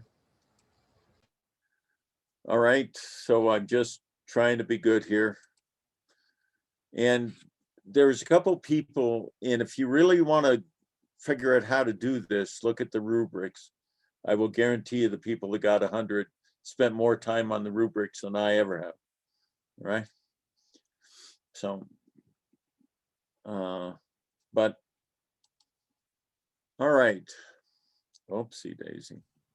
Hey, Professor Walsh, I just have a quick question really quickly. If we respond to more than 2 questions, is that okay? Or are we? Well, some people did it, allowed but you to can't get question? more than 300 points. You can Okay. respond to as many of them as you want. Okay. You know, then they'll make one a subset of something else. All right. Thanks. Okay. I do this. You got to tell me if you like recaps or not. I just tell you, you know, why there's an emphasis on PM. That's really what we did the first time. Before 1960s operations created more value for firms. Now more value or profits is created in firms is in projects. Project controls, project managers and program managers are becoming next C-suite leaders. As you've all said, you're almost always have already done it. Well, most people are formalizing that. And technology-based project managers are leading this, and program managers are leading this movement. You can ask the people at Sandia, perhaps their biggest program managers have a lot of sway. Let me.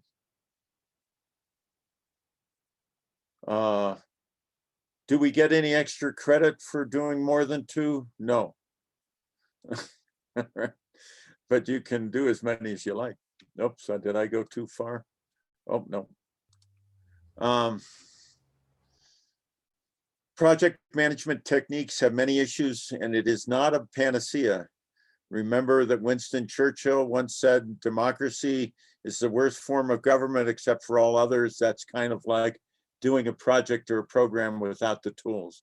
It's the project management tools is the worst form of doing a project except for any others. And US Congress mandates all US agencies must use project management techniques. This happened in 2016, 2017, I believe. Initiated by stating these agencies must use earned value management, now also using Agile more and more, because it's probably any metric system must reflect the environment it's in. And for most national labs, Agile most accurately reflects the environment. But we're not talking to you about that. And what we're going to talk to you about today, and I really love our discussant because he has to do it every day, is Tristan Walters. But what executives need to know about project management, what are the problems it solves, and what value does it provide? And don't be like this guy taking 2 aspirin and avoid contact with any program manager. And this is what we're going to be going over. And Tristan's going to have a lot to say to you. But first I thought I'd talk to you about a couple of trends. I promised you I would do that. I didn't really do that the first class. So let's see. What is the world demand? Huge demand for project management professionals. Do project management positions receive a premium? All project management positions do. Controllers, managers, program managers. And there's a number of different professional organizations. The most dominant is PMI, but there's just so many. There's like 10. So where can we see? I like to use the next one slide because if you look at the 9 or 7 industries of interest in New Mexico, first of all, I have to tell you that it's hard to have 9 industries of interest when you only have 2.5 million people. But it's a political group of interest. But anyway, let's take a look at it. In healthcare itself, there's a 17% compound annual growth rate in hiring of program and project and managers and project controllers. In manufacturing and construction, there's over 9.7 million job openings. This is worldwide. Information services and publishing, 5.5 million jobs. Finance and insurance, 4.6 million. Management and professional services, 1.7 million. As you guys have all said, a lot of what you're doing is project and program management without the skills, or some of you have more than I do. Public utilities, over 300,000 or 250,000 job openings in oil and gas, and 550,000. Well, if there's demand is growing, more is being asked of project controllers and project managers and program managers. And as I mentioned, you usually have 3 people in shared or servant management, usually a business manager, usually a technology manager, at least in most of the things we do, or technology professional, and usually a program manager, and they're all involved with each other. And as I said in the first day, you can't manage what you can't measure, and you can't measure what you can define. And program and project managers and project controllers measure things. That's what they're good at. That's what they have to know. And I'm telling you that you want them at your hip as an executive. Positions value are being improved. More about that in another contemporary issue later on, but basically we're asking these people to be T professionals, what is called T professionals, and we'll get there. Compensation is growing in all 3 basic domains. Well, if it's growing, we ought to see that where? We ought to see that in salaries that are coming out, and we do. The 2 highest salary areas in most schools of management are now around project management and management of technology. Used to be other things, it just is not. And this talks about the premium, and this is from the 2018, Tristan may know the exact date, issue, but I think it suggests and shows what's going on. Our highest MBA concentration people, which are exceptionally good folks, if you are these kind of folks, for example, you asked about CEOs that know about MOT and project management. The CEO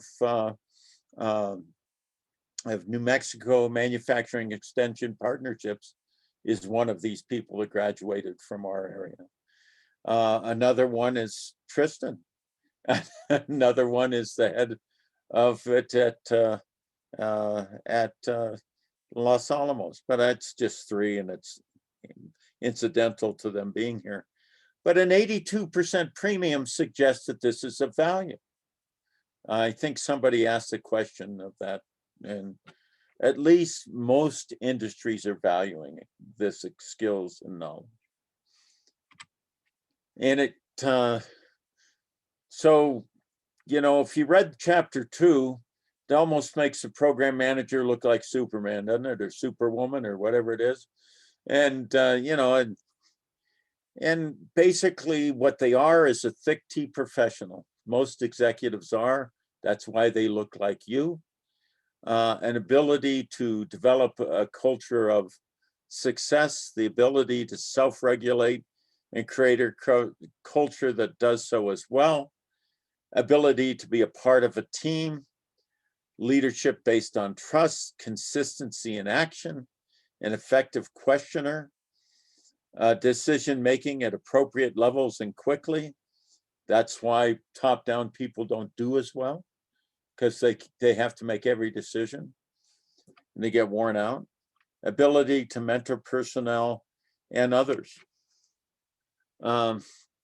So what does it mean to be a thick T professional? Does anybody know? Lawrence, do you have any ideas about this? Or should I not? I don't mean to call out if you guys don't like it. If so, I'll just answer my own question. It's a thick T means you have to have a basis of knowledge. Let's say you're an engineer, you're a mechanical engineer. That's your STEM, that's the T bottom. Let's say you're a marketing person, that's your T bottom, but you have to know enough And the thicker the top of the T is, the better you're going to be an executive. You can't just be able to manage people and think you're going to be an executive. You can't just be able to be a business analyst and think you're going to be able to be an executive. You can't just think you can manage commercial development and think you're going to be an executive. You have to have that thick T.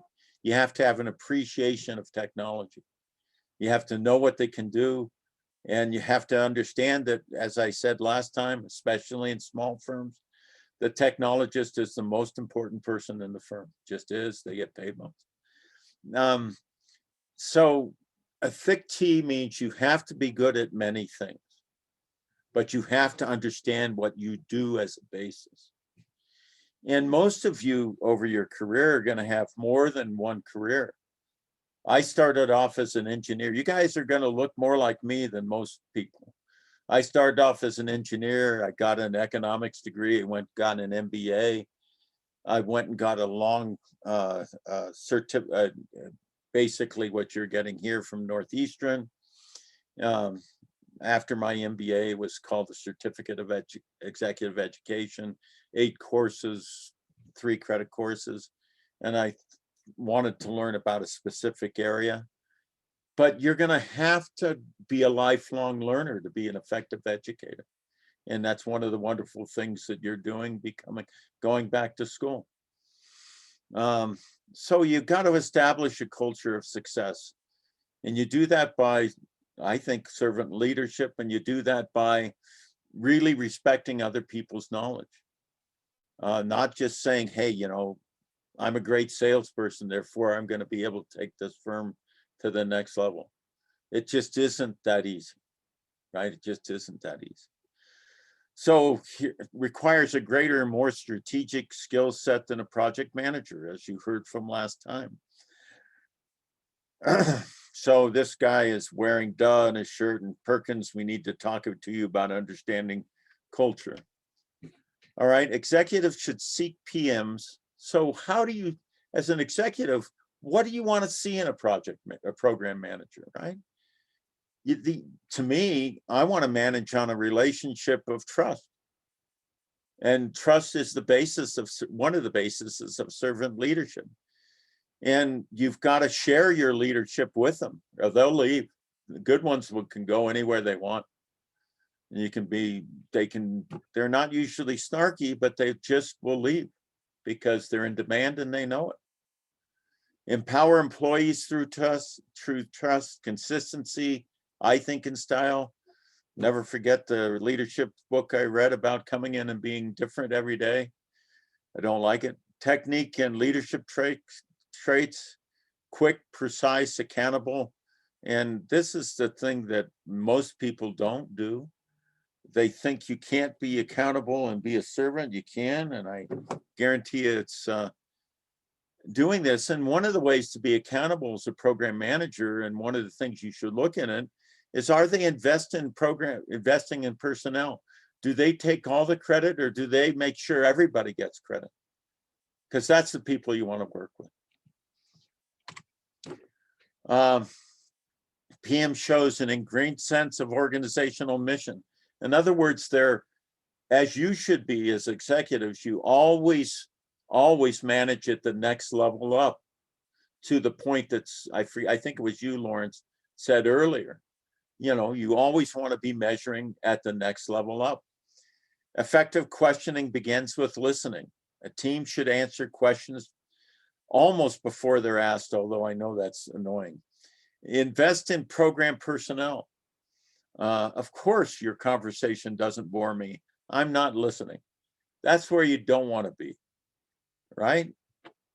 So you want to see if this is involved in their programs, and you want to see that it's codified, all right? And I'm sure, believe me, I have people here that are discussants that are very, very good, or else I wouldn't have them. And Tristan's going to have a lot more to say about these things. Effective executives should seek PMs. Again, understanding that questioning begins with listening. And that's pretty easy to find, right? You can tell if somebody's doing that. Be in touch with the entire organization. Leave the office, and you can't do that now. I guess it'd be management by Zooming around today. and willing to talk. Actually, somebody's asked me to write an article with them about management by Zooming around. And I thought about it. I got Zoom fatigue thinking about it. Willing to talk to anyone, anytime, was directly involved with the program. They phone you, you got to talk to them.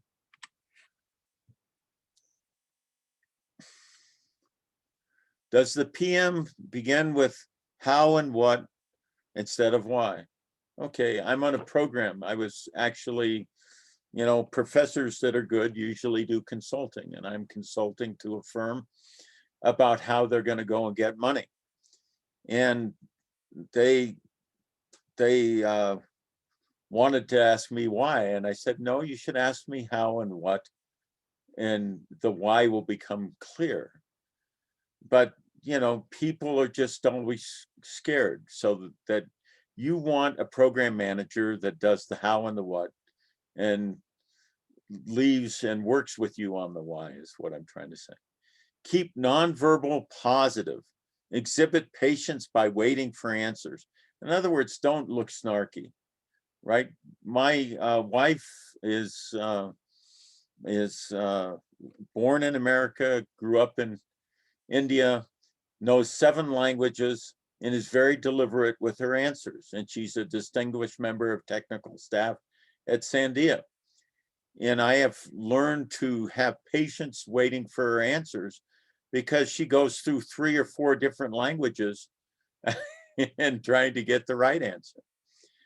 I'd ask one question at a time. It's what we as managers sometimes don't do well. Use silence strategically. Avoid yes or no questions.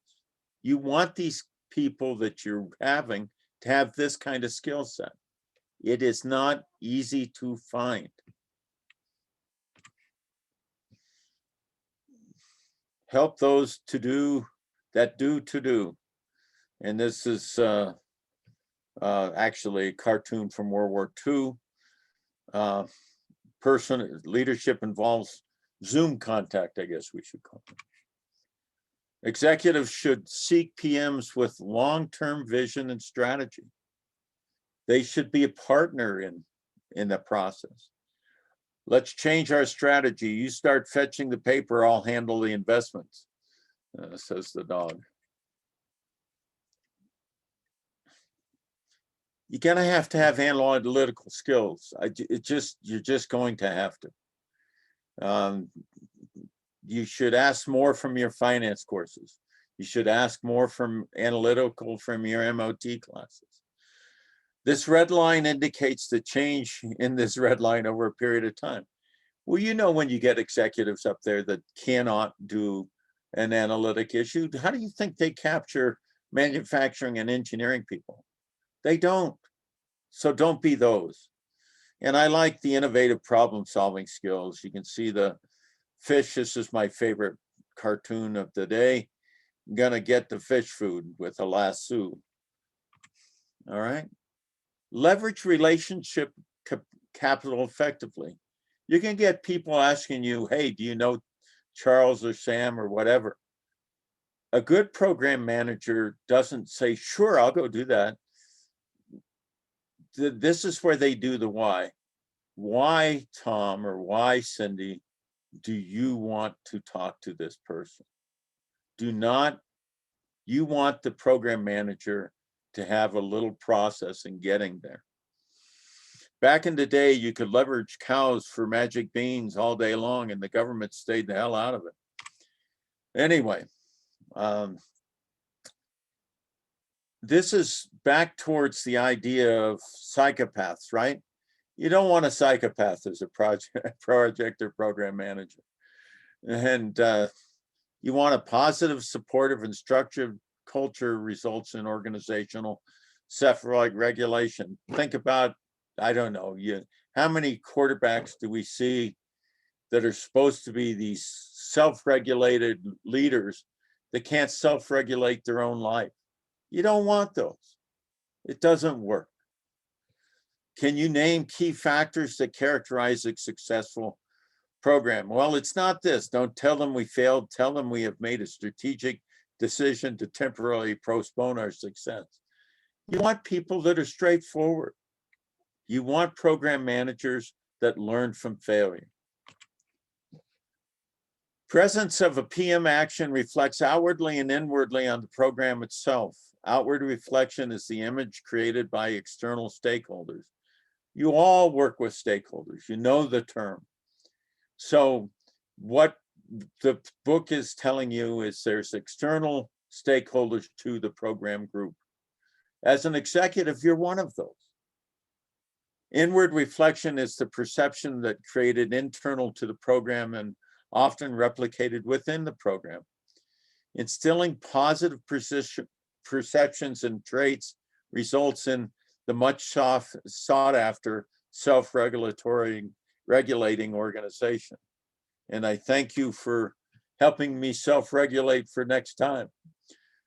So, consistency. Exhibit consistent qualities, trustworthiness, want to build and maintain trust, define expectation. Let people know what to expect from you and what you expect from them. This is the kind of person you want. Establish personal roles and can explain it when they don't do good. And this is one of my favorite ones. As a professor, I came to 2 different schools. The first school, I had a senior professor, and I was almost as old as them because I didn't go back to school and get my degree until I was like 48. That was an exceptional mentor. He put my name first, even when he did more of the work.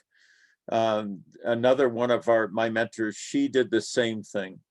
I came to other places, i.e. here. And the mentoring professor wanted me to put their name first and just ask them questions about the paper. Not good. Don't be that dementoring person. Be a mentor. And you want to see a program manager that has been a mentor, i.e. you can usually tell them right away. They're the people that don't tell you, hey, on this project, there were 3 people that did a lot of work, me, myself, and I. You just don't want that person. You know, you don't, and you shouldn't. Summing up, get a good PM. One who embraces their role and applies effective leadership to solve short-term challenges, usually by doing what Jessica and others talked about today, which was enabling those to do that can do. Leads organization down a path of process and culture improvement. I'm sorry, but it says here you didn't meet your project deliverables, so you're not getting into heaven. Let me just ask a question. I'll throw it out. But where did the fish get the rope? I don't know. I think somebody put in a tea bag and the tea bag disintegrated. There we go, Jessica. Anyway, do you see the kind of people you should seek out as a program manager, right? Did you like me kind of summing up in 2 slides last week's stuff? And did you like me putting a little bit of the trends? You got to say things. I'm not good at reading all the hand clapping and stuff. Yes. Yes. Yes, very much. Yes. Yes. And we're going to try and do breakout sessions today. We're going to do that because that was requested. And then I'm going to ask you to see if you like breakout sections or not. But the next person here that I will be being the webmaster, the PowerPoint monkey for is Tristan Walters. And you do not know how happy I am when a student eclipses what I have done in the field, and Tristan has. He's in the program management office at Sandia. He one time asked me, should I get certificates? I said, yeah, get them all. Well, this guy's got every certificate you can get.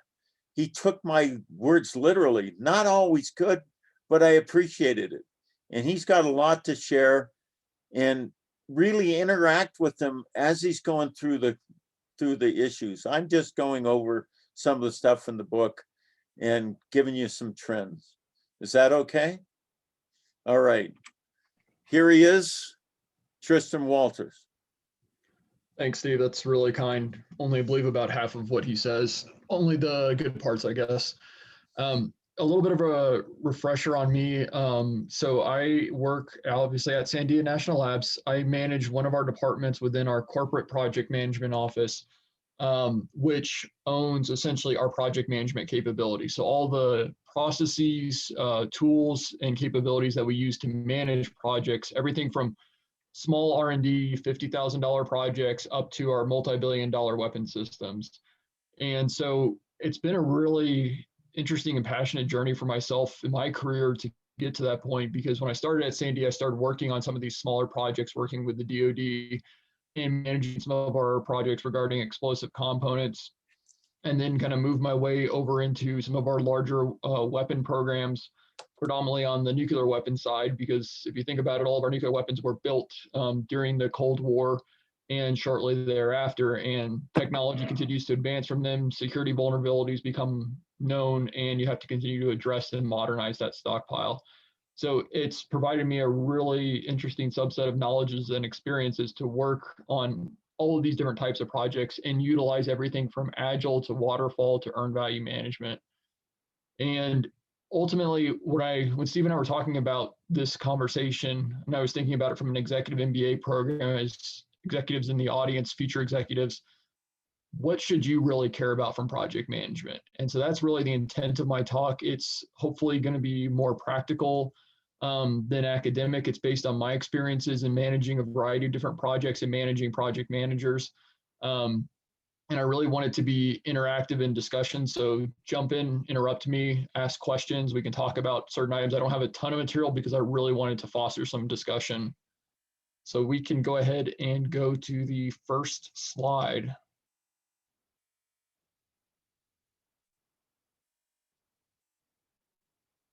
So Tim did a really good job of talking about the differences between program and project management, and we've talked about them a little bit more today. You know, there's some very specific attributes between the two, but I thought this was an interesting quote when you think about project management is essentially juggling three balls. We'll talk about the triple constraint a little later, but ultimately time, cost, and quality or scope. Program management is like a troop of performers juggling those same three balls, but swapping them from time to time. Because ultimately, the only way to do effective program management or to know that the program management is effective is that it's a sum of more than its parts. So that you're actually managing these projects in a more systematic way, such that you're gaining additional benefits than you would if you were just managing each individual project. The other kind of interesting statement here is I have a sign up on my wall that a friend found for me, and it says project management is like riding a bike, except the bike's on fire, you're on fire, everything's on fire. And while it's a little bit tongue in cheek, you know, project management is really about managing the unknown risk and issues. I mean, if we were able to lay out a plan, know everything that was going to happen from A to Z, one, you wouldn't see the premium that Steve talked about in these jobs. It's really about managing that unknown and managing the people within it, because people are ultimately what makes things difficult because of the variables involved. If we were just able to sit there and use data and components all day, this would be a whole lot easier. Next slide. So why should you care? So you may not be directly managing projects as an executive, but you most likely will be sponsoring them. And so you're going to be held accountable for the success of that project. it's that interesting dynamic between responsibility and accountability. And it's almost more nerve-wracking for executives to have that accountability because you're not going to be able to have your hands in the project on a day-to-day basis. So you have to have a lot of trust in your project team to be able to manage it well, give you the information that you need in order to be accountable for a successful project. So what really is it? Well, ultimately, it's the art of making things happen. There's a science and an art to project management. There's tons of methods and tools, techniques that you can use from a science perspective to be able to estimate your project, forecast your project, control that project, and be able to deliver on it. But there's also a huge art to it, the communications, the stakeholder management, being able to forecast out into the future and think about what those unknowns might be. And so basically it comes down to project managers and project management in and of itself gets stuff done, stuff that would otherwise probably take you forever and a day because there's so many moving pieces to it. As I mentioned a little bit about the unknown, ultimately it provides a mechanism for managing that. There is going to be no project that you know every attribute about is going to execute exactly on schedule and on cost. There are going to be issues that arise from it. There's going to be unknowns. And that's where the value for project management comes in, is to being able to manage that in a reliable way, in a repeatable way, and in a way that still gives us a much higher likelihood of being successful in delivering on that project. And Steve talked a little bit at the last class about how firms have transitioned to project management really being their profit centers, or projects rather, versus operations. And so, oh, slides are moving around a little bit on me, but I think the quote was something to the effect of, well, hold on. Steve, are we having slide issues? Operations keeps the lights on. So, oh, back one more. Strategy is ultimately going to provide the light at the end of the tunnel, but project management is going to be the train that drives that organization forward, because how you execute upon your strategy is likely using project management. Any thoughts or questions or comments so far?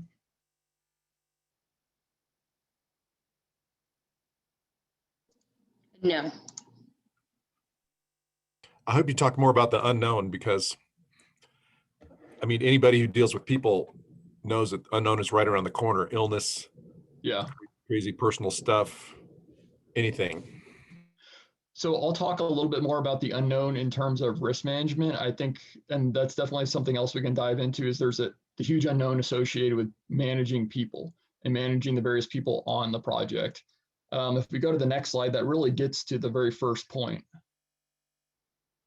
So what is a good project manager? And Steve had some really good points about this, but one of the biggest things is ultimately they're chief cat herders, because people they have their personalities, they have their quirks, they have their own priorities.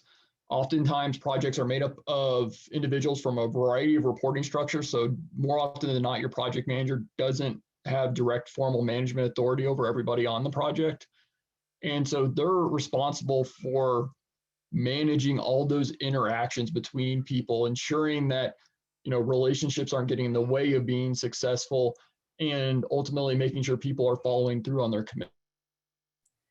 This is Kim. I was just about to say that I consider And in a myself similar a way, professional they're cat really the herder as fixer. well. Yeah. Yeah, I'm surprised That's- that that was your first and most chief cat herder was the first one you had mentioned. Honestly, I wouldn't say the people are the hardest. The people are the most complicated part of managing a project, because you have to be able to be flexible and understand what each individual needs, how to flex your leadership style to influence them and build the trust and rapport. And ultimately, you have so many moving parts going on at a project concurrently. Keeping all those balls in the air is extremely difficult when people are all going their own directions. So the other piece of this is really a project manager is a fixer. So this kind of gets to that unknown and the issues. Project managers aren't paid a premium for the parts of the project that go well. It's how they react and deal with the risk and issues that occur on a project and keep it on track, even despite those road bumps, if you will. Similarly, communication is going to be incredibly important, up, down, and sideways, because of that influence leadership role. Typically, it's not a formal leadership role in regards to all the project team members. And so they need to be able to influence everybody to say, yes, I want to get on that train and I want to go with you. And communication is going to be really key to that. The other piece of it is, from an executive standpoint, a project manager is going to be the one that is able to clearly and transparently share the progress with executives while also managing their engagement. So, and I'll get into this a little bit more, but one of the biggest challenges with reporting on a project to executives is that they're going to want to fix the issues that you have for you, get overly involved, ask for additional things in the project that may or may not add value. And so a really good project manager that has really strong communication skills can take that feedback, manage the expectations of the executives so that they don't feel like their ideas are being shut down, but we're also not causing excessive work for the project, because if we're busy working on additional reports for executives, we're not working on the project itself. And then ultimately, and I talked a little bit about the responsibility and accountability, your project manager is responsible for delivering the right scope at the right time on budget. You're going to be held accountable for it. So basically, you're going to be wearing the prison jumpsuits together if things go poorly. And I realize it's a bit of an exaggeration. And then you'll share in the successes. In my position now, where I have project managers reporting to me and managing a multitude of projects, whenever I go talk to executives, even if I'm the one giving the presentation, I'm going to bring my project manager with me. The best project managers are always dealing with problems, and they're facing problems on Monday mornings. The best ones are actually working on next Monday's problems, and that really gets to the proactive nature.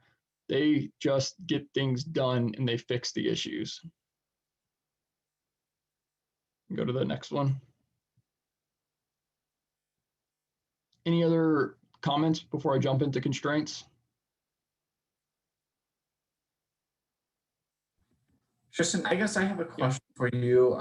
When you're working with, technical staff members who, for example, maybe are resistant to having a schedule because they don't want to have to baseline their progress and then have to measure if actually they get behind and then they get in trouble, if you will. How do you motivate someone as the project manager? How do you motivate those staff members to still be willing to be accountable for their work?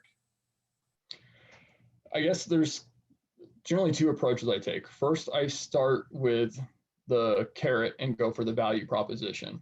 So as the technical lead, and this is often not only at Sandia, but anywhere you have a lot of technology-based projects, you very well could have a two-in-the-box approach where you have a project manager that's an expert in project management techniques and keeping the project moving along, and you'll have a technical lead that's really responsible for the technical scope of the project, an engineer, a physicist, et cetera. And one of the value propositions I make is, if you give me the information that I need and I can help you better manage the project, I can essentially protect you from having to deal with the administrative side, having to deal with the engagements with leadership and things like that. And you can focus on working on the technical side. I will essentially shelter you if you give me what I need. The other side of it is, I start off with a blatant statement. So you're going to tell me you're not going to manage your cost. Say, well, no, of course I've got to manage my cost. Not going to manage my schedule. Well, of course I got to deliver by X data, or otherwise the technical lead gets held accountable. Well, if you're doing those things, you're probably doing them in a suboptimal level. Having a few milestones in a spreadsheet is not going to help you actually know whether you're going to hit those activities. So let me do what I do best and be your partner and make sure that we're both successful. And then the final one kind of comes into the stick perspective. And if none of those are successful, ultimately, on a lot of these larger projects, we have requirements to do project management. And I've done the opposite, where I've stopped sheltering the design lead and said, then you get to go explain to our next level assembly why our components are failing. Good question. Any other questions? Tristan? Yeah. So Tristan, do you have different work processes for managing R&D work and managing, other work? Oh yeah. What we do at Sandia specifically is we have what's called a project evaluation, and we ask a series of questions in a tool set that basically looks at things like risk, complexity, organizational challenges of the project, and then things like TRL, or I should say technical readiness level and manufacturing readiness level. Are you just on the concept exploration side, or are you going to take this all the way through manufacturing development? And based on those, you'll get a project category and associated requirements for essentially a low, medium, and high project of how to manage your project. Within those categories, we have a whole set of resources and tools that a project can use to then manage that work. And so for your example of a research and development, one of the most used things is what we call the project management approach. And what it essentially allows a project to do is walk through how well defined are your requirements, how firm is your schedule, how firm are your customer expectations. And what that might yield is a recommendation to use more of an agile approach like Scrum versus a waterfall. And then we give you the tools to be able to use those different techniques, because it by no means is one size fits all. Thank you. Yep. So on constraints. So basically what makes up your project is your schedule, cost, and scope. And those three things are always going to have constraints. No project is going to be given unlimited budget, unlimited time, and unlimited scope. Go build whatever you want. Here, we'll give you a blank check and you can take as long as you need to do it, because no firm is going to be profitable. In our case, we're not going to meet the needs of our national security mission. And so ultimately, those three things are going to be constrained to some level. Scope could be constrained in that the customer may not even know exactly what they want. And so you're trying to decipher what exactly are you trying to deliver to meet those needs. Also, we kind of use the analogy a lot. Do they need a Cadillac or do they need a Toyota? They might ask for a lot of things, but does that really meet their mission requirements? For schedule, you could be faced with issues like time to market. You need to be able to beat your competitors, or in some cases, you need to be able to beat your adversaries. We also have considerations where we need assets to go out to the field at a certain time period. In order for that to happen, we have to time those up with essentially the way logistics come in for the Department of Defense. Costs. On a for-profit side, if you spend too much on your project, you're not going to get the return on investment that you're looking for. In a government sector, you're limited by a congressional budget. And so you have to work within those constraints. And kind of the running joke is good, cheap, or fast, and you can only pick two. And in a lot of cases, you can't pick any of them because all three of them are constrained. So in that constrained environment, how do you manage or ensure that you're going to be successful? Well, project management is ultimately the way you do that. So that way you can work within those constraints, be transparent about the expectations of what it takes to deliver, and get to that endpoint while meeting essentially those three requirements.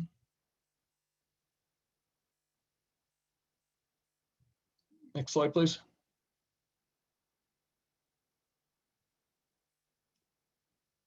So from a planning perspective, think of this as defining what within the project is going to get you from A to Z. And if you're told you need to build an airplane, you can't just say, tell your team, we're going to build an airplane and hope that somebody goes off and builds a fuselage, and then somebody else builds wings that are going to work with it, and somebody builds engines that are going to work with it. You have to essentially say, if I'm going to build an airplane, I need to do all these things. I need to design a fuselage. I need to develop the requirements associated with it. I need to test it. And then I need to get into more of a producibility or a production type aspect. And you need to be able to decompose that work. So if you think about the main aspects of an airplane, you're going to need a fuselage. You're going to need wings. You're going to need engines. You're going to need landing gear. You're going to need electronics for your radar and tracking system. And so if you don't break down the scope of your work and start trying to tie those activities together to know what needs to occur and when, you're not going to reach your endpoint. You're definitely not going to reach it by any kind of schedule constraint that your customer is likely already placed upon you. But this could be a double-edged sword, because if you keep it at too high of a level, you'll miss those details. If you just say, I need to build a plane, somebody might forget to do the landing gear. If you do it too low and you go all the way down to, I don't know, every little tiny minutia of every bolt that goes into every piece of that landing gear, you're going to spend more time managing your schedule and saying, are we on track? Are we on track? Are we on track?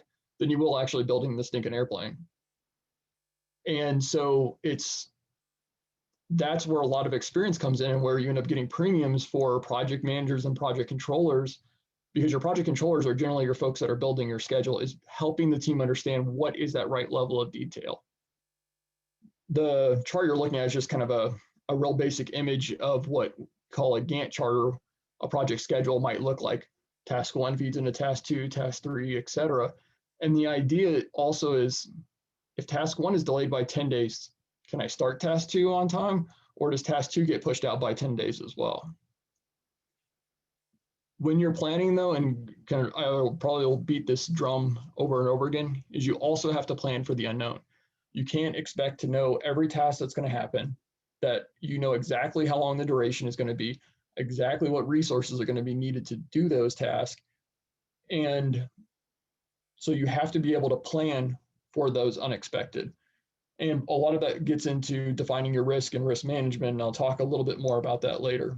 But if you don't build any of that into your planning activities, you're also not going to meet your requirements. There you go. Another tongue-in-cheek quote. So the person who says it takes the longest and costs the most is the only person that has a clue about the project. We are always optimistic in our planning.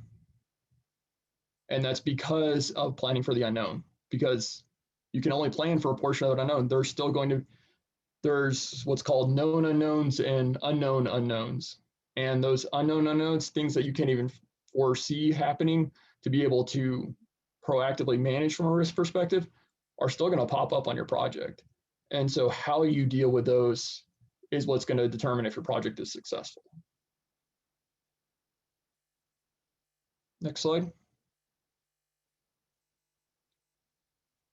Scope. So what exactly are you trying to accomplish in your project? Do you know what done looks like? Does your customer know what done looks like? Often they don't have a good idea of what they want or need. And one of the advantages that we've seen with Agile is you're able to iterate more quickly on your project, essentially fail early and fail often, and bring something to your customer and say, does this work? They go, no, you need to go fix this. Well, this piece worked, but now I need you to go fix this. And that iterative process gets you to a solution at the end where you say, well, at least I know my customer was so involved in the process that they are going to be happy with what they get. It's going to meet the requirements. On the other hand, we've had situations where when you think about a waterfall perspective for a really long project, which is where you lay out your entire plan, your requirements at the very beginning, you may have designed whatever your product is to all of your requirements, but those requirements didn't necessarily meet the customer's need because the customer still didn't know what they needed. So you deliver what you thought is success, and your customer goes, well, that's great. Yeah, it meets requirements, but that's not really what I wanted. And it still doesn't. The project is still essentially a failure.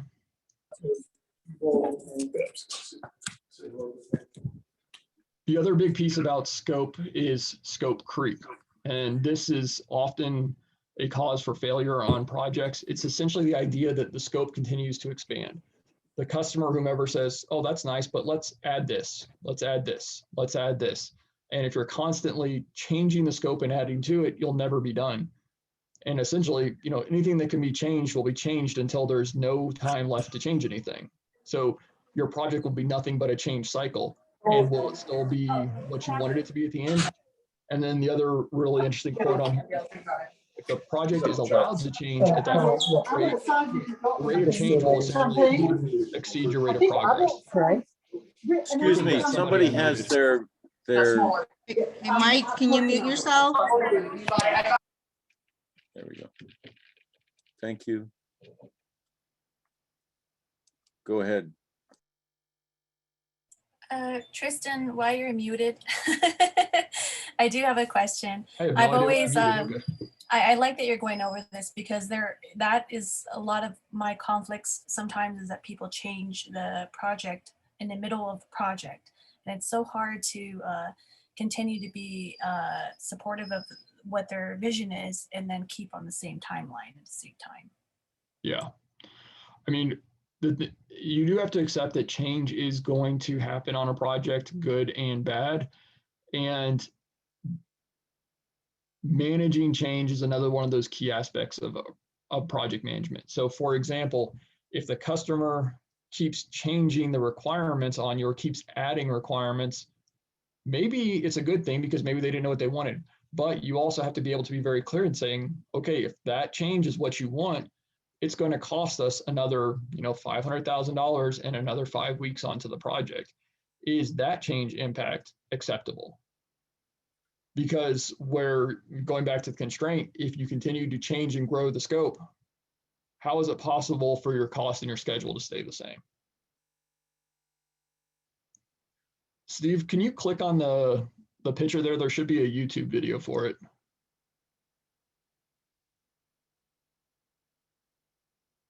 You might have to right click on it and do like open hyperlink or something.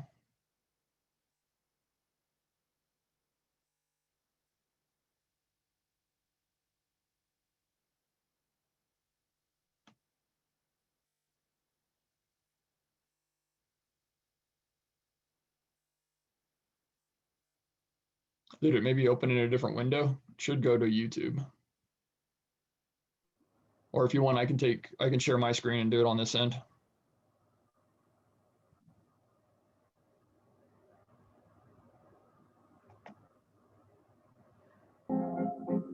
Are you sharing?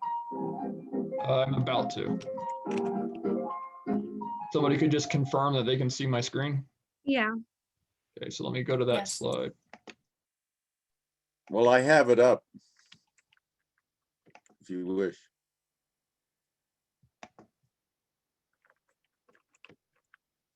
Go ahead. All right.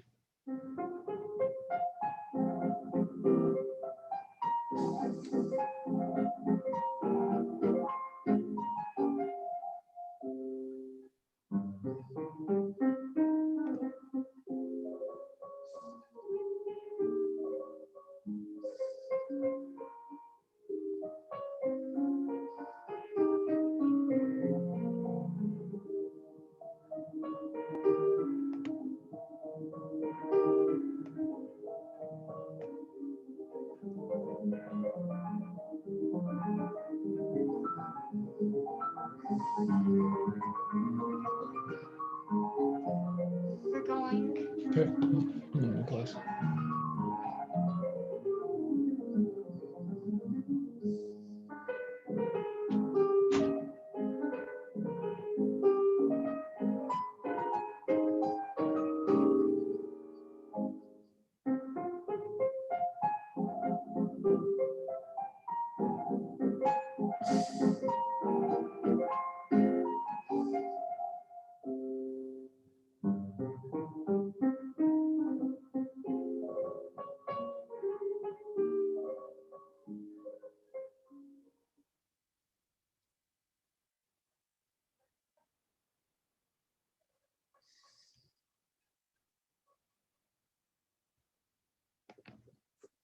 All right. So it gives you a bit of an idea. Steve, you want to start sharing or you want me to keep going? You can do it if you like. Well, how can you have a 5-year plan when you don't know what will happen in 5 minutes? Is that you? I don't think so. I closed my YouTube. Bad timing. Shoot. Okay. And All you right. want me to share or you want to share? I've got it. Okay. And everybody can see the slides again? Yes. So it's an interesting video. We use that sometimes in some of our agile trainings for introductions because it shows kind of the nature of how a project can get all the way to the end and how everybody has a different perspective on what that scope is. So you could feel that you've met all the requirements and you still haven't provided what the customer needed or wanted.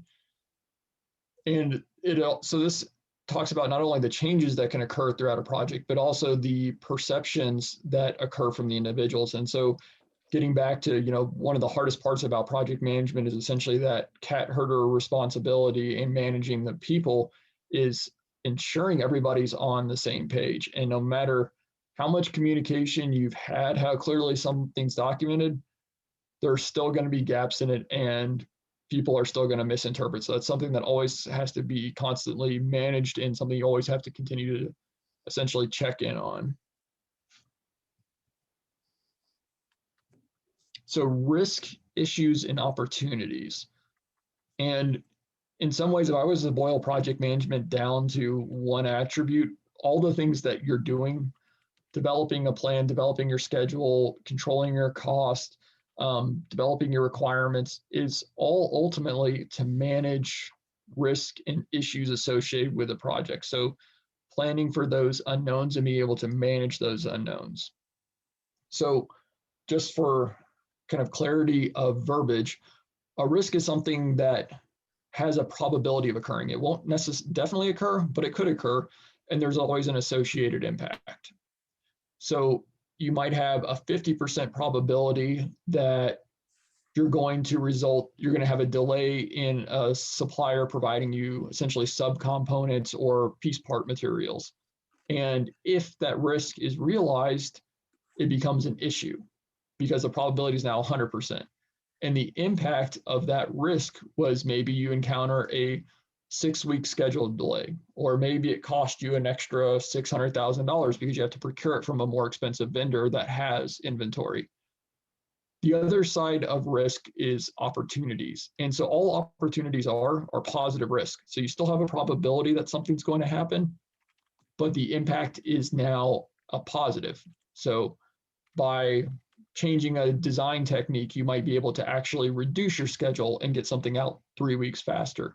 Or you might be able to find a cheaper piece part and save the project money. So you use the same techniques to manage probability or manage risk and opportunities.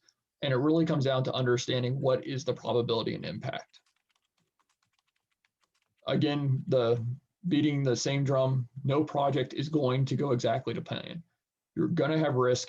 You're going to have some of those risks realized, which are going to turn them into issues, and you're going to have opportunities. So you must plan for the unexpected because it's going to happen. And really the crux of a good risk management approach is it allows the project to react quickly, and efficiently, and be able to minimize or exploit those impacts. And if you do that, you're going to maintain customer and sponsor confidence. And what I mean by that is bad risk management. Something bad may happen. We don't do anything about it. It does happen. Say it causes, a 6-month delay to your project and it's going to cost them another $1 million. If we weren't managing risk, that would just slap us in the face. We'd run around like chickens with our heads cut off and have to go screaming to the customer, asking for more time and more money. If we had a good risk management approach, we would have potentially identified that risk as a possibility beforehand. We would have implemented various handling strategies, and that would have brought down the risk, lessened the impact, or helped us avoid that risk. And even if it does become realized, we can tell the customer, hey, we identified this as a risk. We knew this was the impact, and this is now our response. This is what we're going to do about it. If you don't attack the risk are going to attack you because they're just going to keep slapping you in the face and you're not going to be prepared for them. Any questions or comments so far? I'm also not able to see the chat window anymore since my screen is being shared. So if you're putting something in there, I'm not seeing it. Another question for you, Tristan. Yeah. So is there a better tool than a spreadsheet for risk management? That's a really good question. There's a variety of off-the-shelf tools that you can buy. I think a lot of it comes down to user interface. At Sandia, we've tended to build our own risk tools, which is not something that I'm a huge fan of. Where risk tools really become handy is when you're going to use that to quantify what we call your management reserve, and quantify the probability of success for the project such that you establish essentially a pool of time and money to deal with your risk. So the tool that we often use is called Active Risk Manager, or ARM. And I mean, it has its pluses and minuses. honestly, my general recommendation is go with the least complicated solution that meets your needs. So in some cases, a spreadsheet is perfectly sufficient. I've used them before. Otherwise, you could end up getting too complicated for your project. And once again, you spend more time managing the managing aspect than doing the work. But the key thing is that you calculate that probability and impact. And it's really important to calculate the impact from either a cost or schedule perspective or both, because what I tend to do, regardless of the size of the project, whether it's in an Excel sheet or in a tool like ARM, is basically you add up that impact. So say a project has a 50% chance that it's going to incur a 6-week schedule delay. So what goes into your management reserve is 3 weeks, because there's a 50% probability that you're going to lose 6 weeks. And when you have a full risk register where you're identifying all these things, essentially what ends up happening is those things balance out. And so not all your risks are going to be realized, but some of them are. And when you add up all those schedule margins you need or the additional monies, you end up with a quantified management reserve that you can tell your customer, this is what we're going to need to manage the risk. And when a risk is realized, you pull from that management reserve to execute your mitigation strategies, your acceptance strategies, and I'll talk a little bit more about the handling strategies later. Thank you. Yep.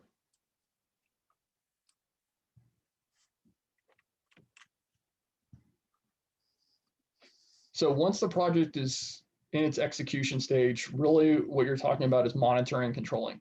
You're trying to keep a close eye on how the project is progressing and make micro tweaks, if you will, or course corrections, so you still execute according to your cost and schedule. And the question with monitoring and controlling is, without project management as a technique and an expertise, you're really only left with relying on your gut. And so you can actually use information that essentially analyzes how you performed in the past to predict your future. One of the things you can do is you'll highlight trends. If you're under costing in a particular area, are you under costing because the labor was cheaper, or maybe it's not taking as many hours to do the work? Or are you running behind schedule? And the reason why you haven't spent the money is because you haven't done the work yet. And so all of these pieces of information highlight how your project is performing, and you use that to inform your decision making. So in some of those instances, if the labor is, or if we're running under on cost because we're not actually performing the work, we're essentially behind schedule, can I allocate more resources? Can I reduce scope from that project? Can I run activities concurrently to catch up? Once again, ultimately, all this is pushing for is it's going to reduce the surprises in the project and allow you to control them better. Because if you don't see all these micro movements within your project, you're going to get surprised by a macro movement later on down the line. And really what it does is, from an executive perspective, is it drives to management by exception. As an executive, you're likely going to be managing programs and portfolios. There is no way for you to keep the pulse on every single activity in every one of those projects. But through proper monitoring and controlling, we highlight where there are issues, and leadership can focus their attention there. Do we need to pull in additional resources from other areas? Do we need to pull in other subject matter experts? It really allows you to become much more laser focused on the problems with a project, and not from the perspective of beating everybody up on the project, but then to be able to solve those problems. On a similar note, as an executive, your ability to interpret this information and ask the right questions are going to be absolutely critical to the project's success. Because you're not going to be there day in and day out seeing the good, the bad, and the ugly, the data, the presentations, the reports, and things like that that come from monitoring and controlling is your primary vehicle into project progress. And being able to look at that information and ask the right questions is going to allow you to not feel overwhelmed by having to try to understand everything, going on with all these projects. And it's going to give the projects what they need to be successful. So if we think back to servant leadership, one of the main things a leader is trying to do, in an executive even at a higher impact level, is remove impediments. and provide support. And the way you are able to identify what those impediments are is by understanding what's going on with the project and being able to pull the string and ask the right questions.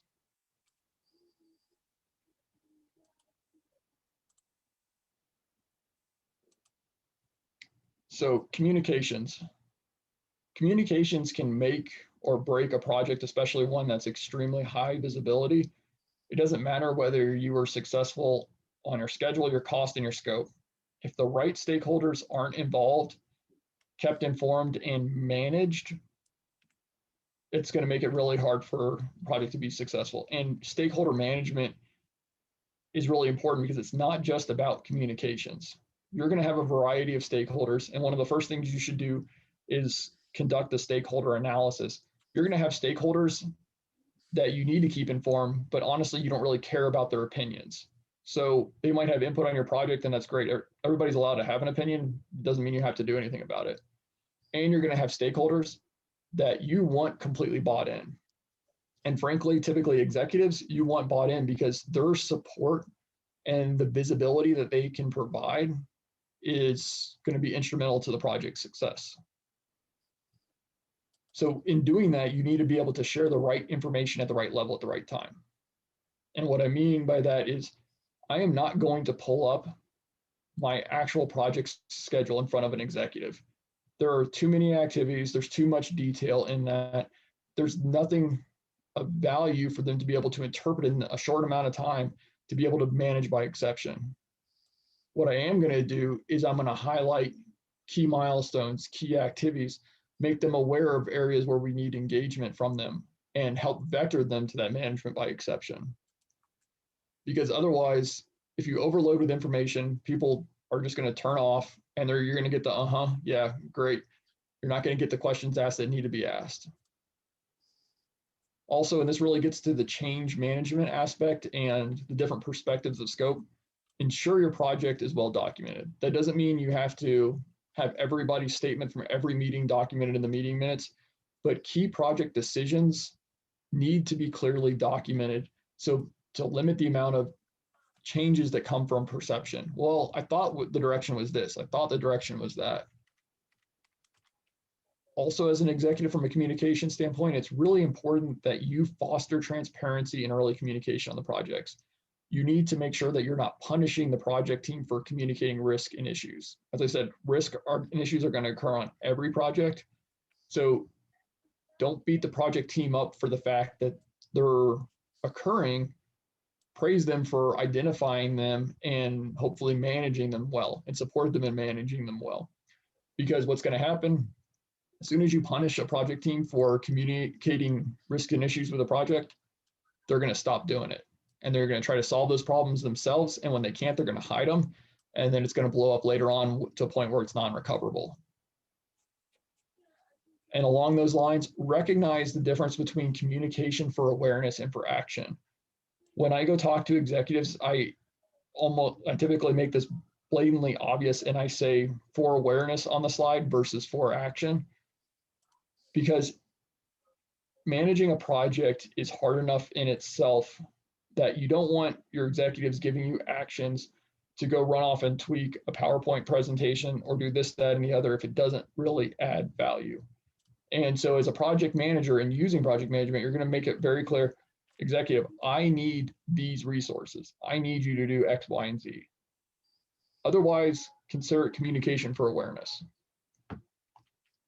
And then seeing this biggest problem in communication is the illusion that it has taken place. Never assume that enough communication has happened and that it's been received. Comments or questions?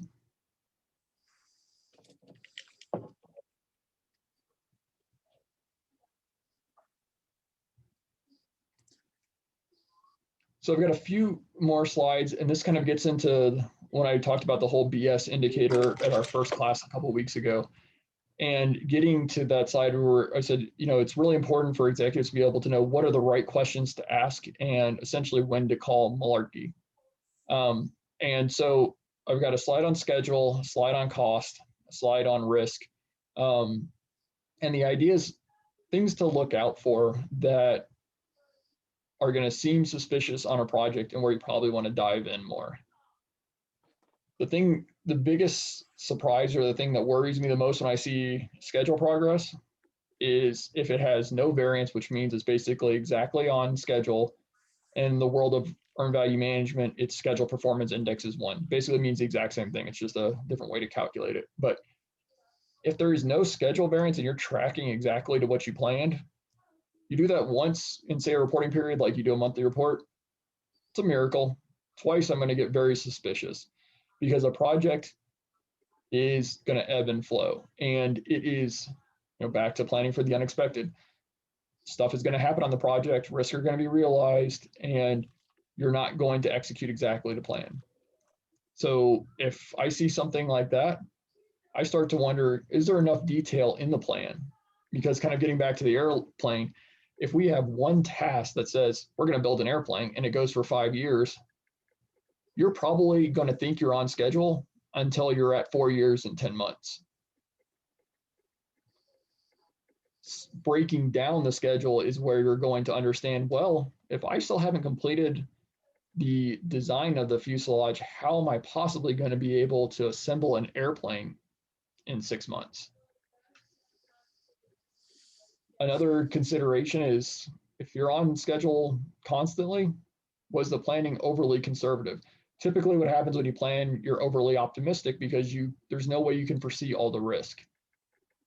However, especially on smaller projects, it's easy to take the safe road and sandbag, for lack of a better term, the schedule and say it's going to take you a year for something that really should only take 3 months. Are we taking credit for uncompleted work, or is the work discrete enough? And so what I mean by that is your activities within your schedule need to be able to be clearly measured that it has started and it has finished. It's kind of the idea of, am I doing something or am I fixing to do something? And it just kind of keeps going out in perpetuity. And so if things are not discrete enough or planned to the right level of detail, you can have this mirage over your schedule. And then the other piece is, are you even measuring to some form of controlled baseline? So you're always going to be on schedule if you never had anything to originally measure it to. You said you're going to deliver in January, and then in February, you say you're going to deliver in February, and you had no record to say, well, my original plan was January. You're technically on schedule in February. Schedule margin. If you don't have any, there's no way the project's going to be successful. You're not going to make your date. Once again, because your project is going to have risk realized, you're going to have things pop up that were not part of your plan. So if you don't plan in any margin and be able to manage that margin in a visible way, you're not going to make it. What is the team doing to manage critical or near critical path? Now, it's somewhat of a technical term, but the point is a critical path is basically what's the longest time it takes you to get from the start of your project to the finish of your project. If you have something, an activity on that schedule, say building your landing gear, because it represents the longest path through the schedule, that means that any delay to building your landing gear is going to delay your project by a day. You can have activities get delayed in your project that aren't on the critical path that ultimately don't impact your final delivery date. And so you're not going to spend extra resources trying to catch those activities up because you're not going to get any value out of doing so. Back to management by exception, you focus on your schedule variances first on your critical and near critical path. And near critical is an activity that, while might not technically be a part of that longest path right now, say it's only delayed by a couple of days, it then becomes on the longest path. And from a risk management approach, those are the things you also want to be able to keep an eye on, because you can say it looks hunky-dory today because it's not on your critical path, but it gets pushed out 2 or 3 days and now it is a part of your critical path. You're going to have to recover schedule.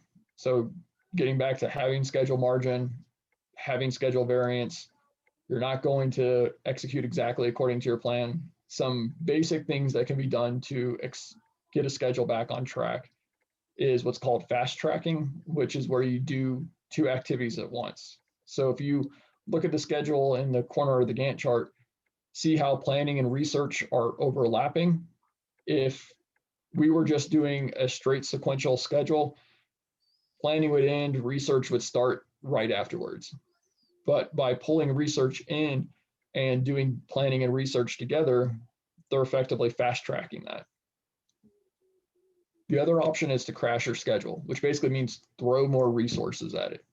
Those resources could be bodies, they could be equipment, but you're adding resources to either expedite the activity or at least get it back on track. But the thing to keep in mind is adding resources always adds cost. And then your final option is to essentially reduce the scope. So maybe the landing, you don't need 4 sets of landing gear. Maybe you can land the plane with 3.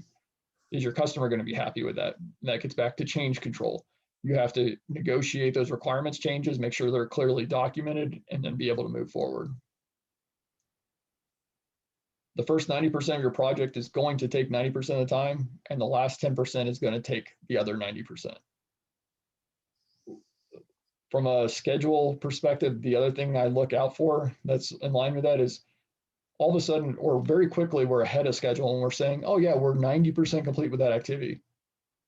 But that last remaining 10% takes perpetually longer than the first 90% done, because there's always little things that need to be wrapped up. And that's also where scope creep can be introduced.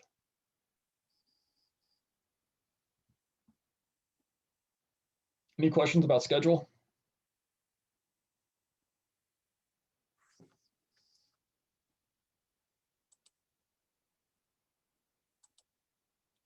So cost. Cost on your project is largely going to be a function of schedule and work being performed, or in some cases not being performed, being undercosted, because time is money and resources are money. And so by expending resources over a timeline, that's where your costs are coming from. In a very similar fashion, if you are right on budget, that's going to seem pretty suspicious multiple times over. Like I said, once is a miracle, twice is at least suspicious. So some of the things that I would ask if I was sitting in an executive seat are, well, what are your cost drivers? Are they labor? Do you have big purchases coming in, travel? If your project is, 95% labor and it's all internal labor, your costs are going to be really consistent, assuming you have exempt labor. They're going to likely cost, the same amount every month, and it'd probably be less suspicious that you're on budget. But if you have these huge swings in contract purchases, that might be a different situation. Also, what kind of labor are you using? If it's exempt, your costs are going to be much more stable. Non-exempt, you're going to have to factor in things like overtime. And then one of the challenges we have at Sandia, and I think is somewhat common in larger institutions with complicated financial systems, is are all the costs being captured in the right place?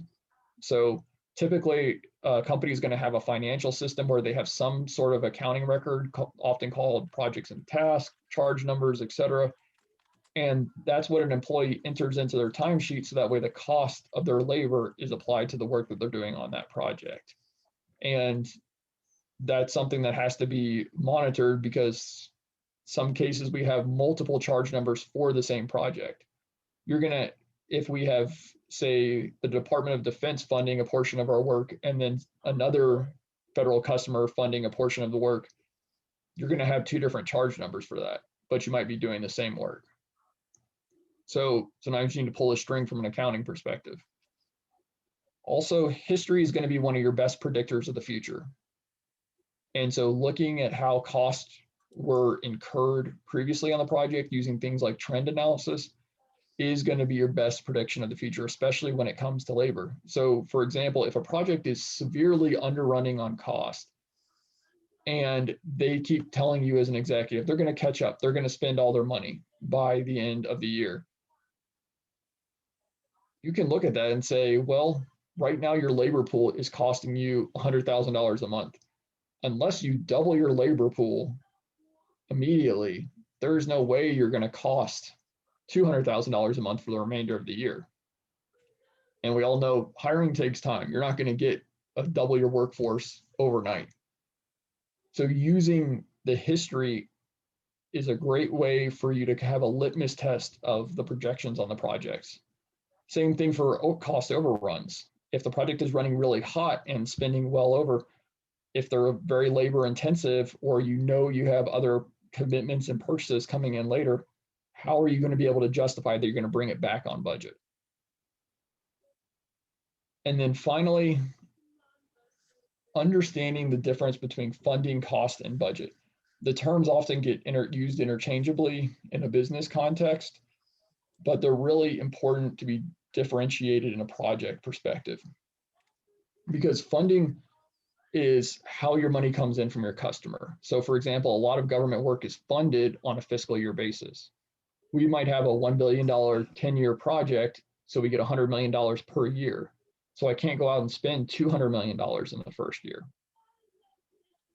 Cost is a little bit more straightforward. It literally is the costs that are incurred on the project. What does it cost for Susie and Joe to charge their time? How much does it cost for that piece of equipment to be purchased and put in place? Those kind of things. Your budget is what you estimate your cost is based on the scope of work. And so all three of these things may not match. You might have a funding profile that says you're going to get, $100 million for this year's worth of work. Your budget might reflect, and typically you do budgets on your reporting cycle, so you'll basically have a monthly budget that you're comparing to. You might spend $10 million in the first month, $50 million in the second month, and then it might ramp down. And so what's important to be able to compare from funding and budget, or I should say from funding and cost, is are the dollars coming in the door at a rate that is going to meet the costs that are being incurred? And are the costs being incurred in alignment with your plan, AKA your budget? Hey, Tristan, this is Steve. Yep. You might want to tell them what CPI means, and you can use the cost variance on there to show one that's above one and below one, perhaps. Yeah. So your cost CPI, and there was a similar one for schedule called SPI. So your schedule performance index and your cost performance index. Basically what that has done is it's created a 1.0 index for cost and schedule variance. So if you're below 1, you're under costing. If you're say 0.8, you're under costing. If you're 1.1, you're over costing. And so what that means is if you look at the graph in the corner, you have this cost baseline, and you notice it's over a function of time, which is the x-axis. And so the cumulative cost baseline is going to go up to meet the overall project budget because the project is budgeted for $100 million. And so if the cost that you are incurring are exceeding that cost performance index, exceeding that cost baseline, you might have a cost performance index of 1.1. You are essentially over costing. And then conversely, if you're under, the thing to remember though, whether you're measuring it based on just a cost variance, and a cost variance is kind of a simpler form of that, where you say, I expected to spend 100K and I only spent 80K, so I have a 20K positive cost variance.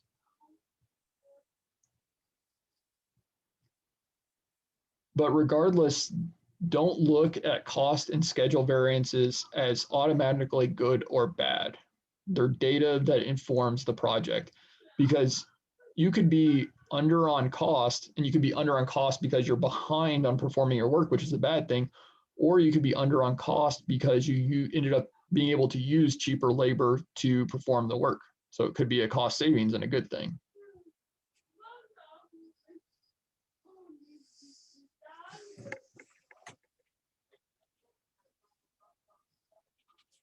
We're going to show you later on the DOE Gold Card anyway, but it gives you an idea. If you're, as an executive, shown this, you can pretty easily, you always want to see the cost baseline, and you always want to see where they are now. And remember, you always want to find program and project managers that can explain variance and why, right? So it's not necessarily good to have a CPI under 1.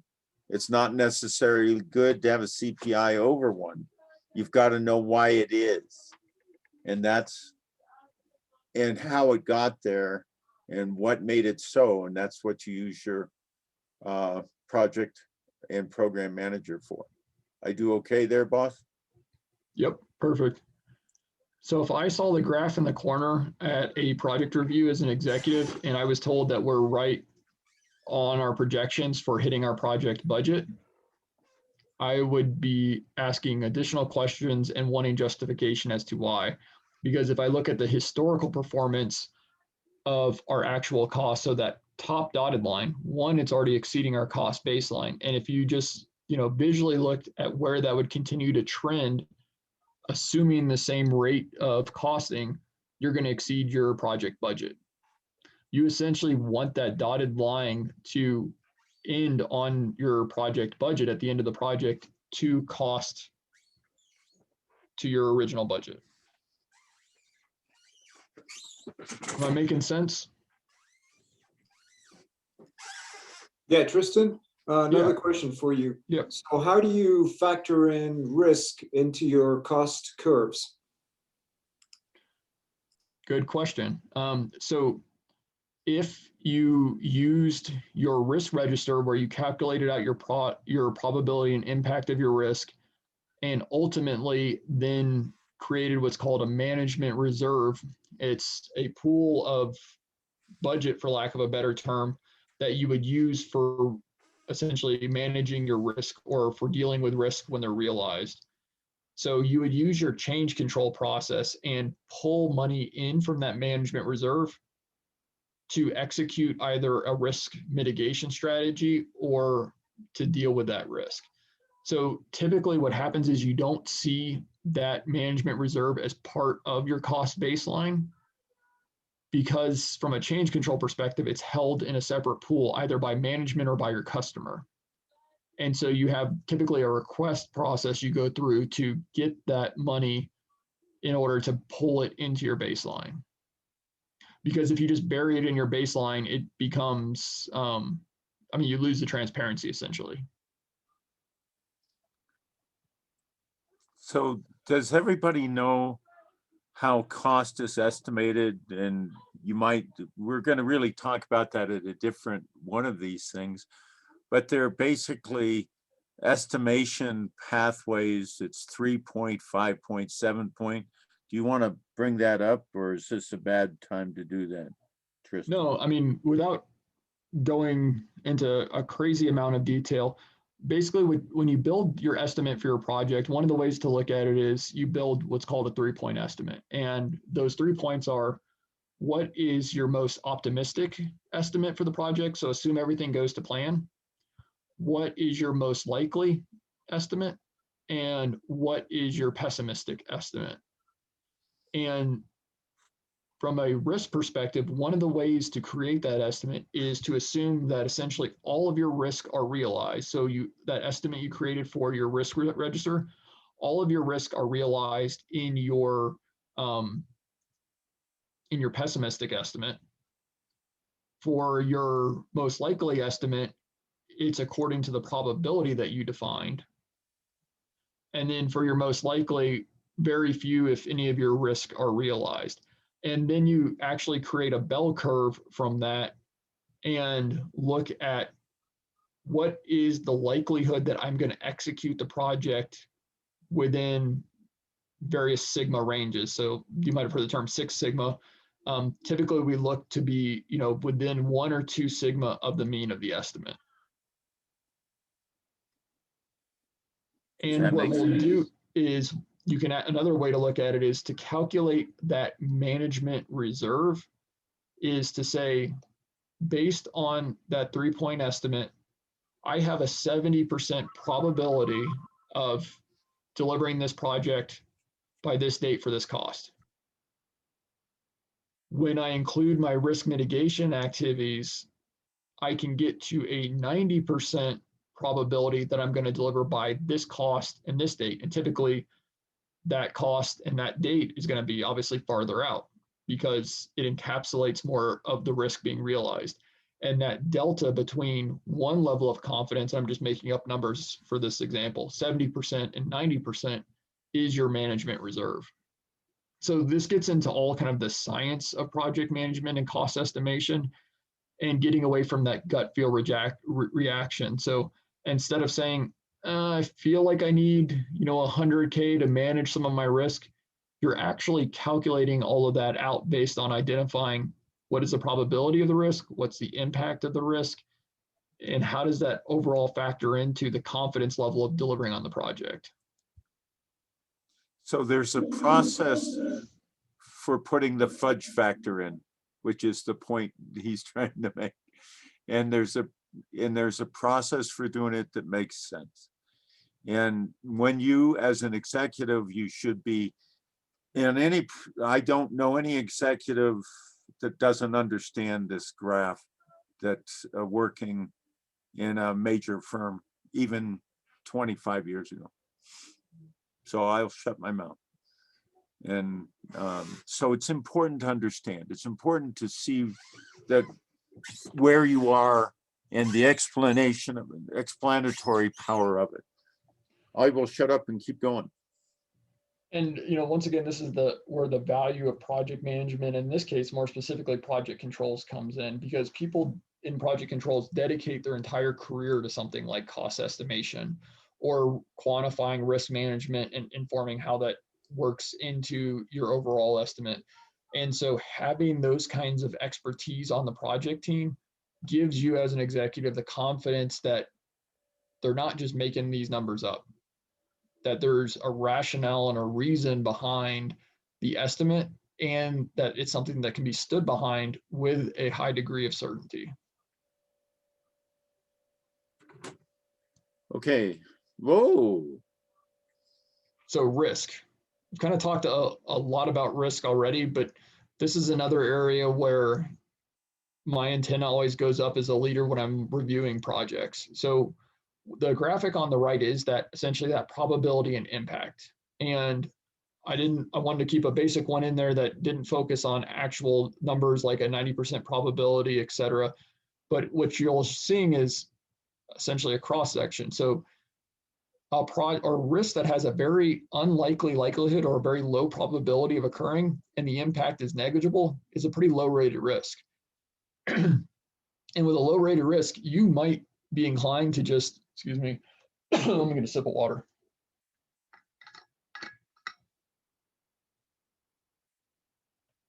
You might be inclined to just accept it because it's going to cost you more to try to remove that risk than it will be to just let it happen.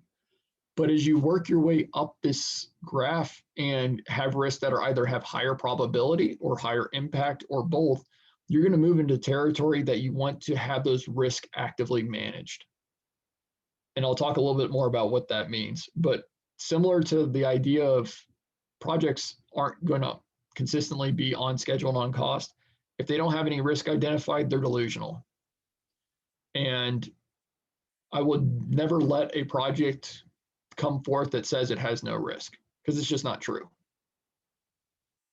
When they start identifying risk, you want the risk statements to be very clear. And you could see this as somewhat, oh, it's bookkeeping, but it really isn't. It drives behavior that's really important to be able to quantify that probability and impact. So for example, somebody, the project might say, well, our environmental testing may take longer than anticipated. Well, that's nice. How likely is it that that's going to happen? And how much longer is it going to take? So a better risk statement, and what's a common structure for this, is an if-then statement. So to say, if X happens, then Y is the impact. So if we can't secure a second test chamber by January 1st, so you have a trigger date in there, if we haven't done something by January 1st, this risk may be realized, then environmental testing is going to be delayed 20 days instead of the planned 10 days. So it's clearly articulating what's the trigger for the risk, what's the impact of the risk. The other thing is handling strategies. So everybody's heard the term mitigation, and oftentimes that's thrown around for risk management across the board. And in fact, when I see a risk register that says that they're going to mitigate all their risk, I also raise an eyebrow and wonder if they really are applying conscious risk management to the project. So your typical handling strategies for risk are going to be, mitigation is a very popular one because effectively what you're saying is, I'm going to actively do something to reduce the probability that it's going to happen, reduce the impact should it happen, or potentially both. The other one I mentioned earlier was accept. So for very low risk, if the cost and resources required to manage a risk or to implement something to actively mitigate it is more than the actual impact of the risk, it's better just to leave it alone. And if it happens, it happens, and you document it and you move forward. Another option is transfer. And so you transfer essentially that risk to potentially another entity. And a common way to do that is through contracting. So if you have a risk that maybe you don't have the design expertise to be able to build this widget, you contract out to a design engineering firm that has built a widget like that over and over again. And by contracting out to have them do the work, and potentially even if you do it as a firm fixed price per contract, you have now transferred that risk to your subcontractor. And I'm drawing a blank. There's one other handling strategy. What? Somebody help me out here. Avoid. Avoid. There you go. And so avoid is kind of the extreme of mitigation. So you are going to essentially reduce the likelihood to zero. So mitigation reduces it to something less than it was, but it's not zero. Avoid, you are going to completely eliminate either the likelihood or the impact or both.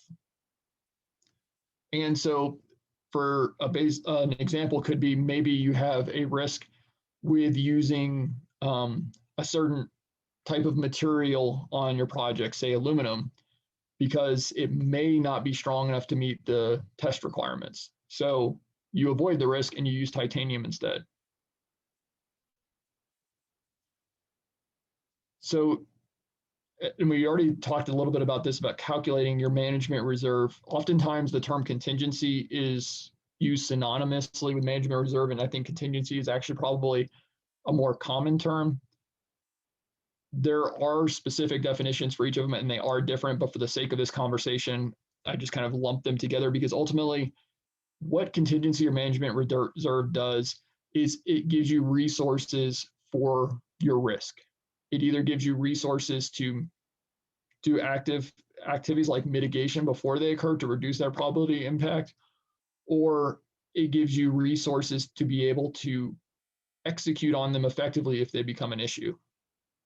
So if you have no contingency or no management reserve, how are you going to deal with your risk?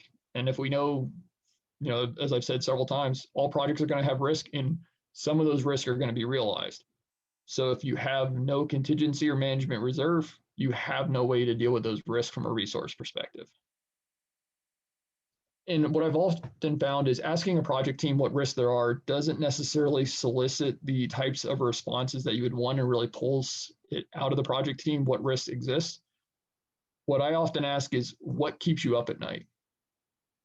What do you think about when you leave work about this project? What's that thing that just kind of sticks in the back of your head that you're noodling on, that it's just bothering you kind of in your gut? And as you continue to ask those kinds of questions, you actually pull risk out of the project team, especially if they're a less experienced project team, without necessarily calling them a risk and making it so technical and formal from a project management standpoint. Project managers are the most creative pros in the world. Ultimately, they have to figure out everything that can go wrong before it does, because as I said before, really the crux of project management, all the things you're doing is a form of risk management. It's planning for that unknown and being able to react appropriately to the unknown, because you're going to instill that customer confidence if you very clearly tell them from the beginning, these are all the risks that we've identified with a project. These are the probability and impacts associated with them. These are the risks that we're going to actively manage. We're going to mitigate this one. We're going to avoid this one, et cetera, da, da, da. And if this risk occurs, this is going to be the impact. So when it does occur, you've already told your customer what the impact is. They're not going to be so surprised. It's not going to look like you're all running around with your hair on fire. So in summary, when you look at project management from an executive perspective, what you're really going to get out of it is it's for your benefit because you're accountable for the success of projects. And it's really difficult to be accountable for something that you're typically not directly managing or involved with. So it's to your benefit that your projects are managed well and use appropriate project management techniques. All of your projects are going to have some constraints, whether it be scope, schedule, cost, or all three of them. No project is unlimited and gets to operate in that optimal realm. And so because of those constraints, you're also going to cause risks to the project, and how you manage those risks is by using good project management practices, which ultimately is going to improve the success of the project. And then finally, your ability to see, understand, and use project management at your level is going to improve your ability to manage your broader portfolio of work. Because once again, you can't be in the weeds with every one of your projects, understanding every piece of the scope. But if you understand project management and what to look for, you're going to be able to manage by exception better and be able to manage that broader group of work and the people associated with it without killing yourself in the process and working 24 hours a day. Questions, thoughts? This is Steve. So we've kept you for a little more than we thought. We're going to do the break first, but when you get back, we're going to have breakout sections. So if we could have you come back, it's now 4:30, let's say 4:45, let's take a 15-minute break, and we'll come back, and as soon as you get there, we'll do a breakout session. We'll see how good we do at it. All right. So thank you for listening, and we're going to have you do some breakout sessions as soon as you get back. You ready for another break, correct? All right. Right. See you in 15. Bye.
How's everybody doing?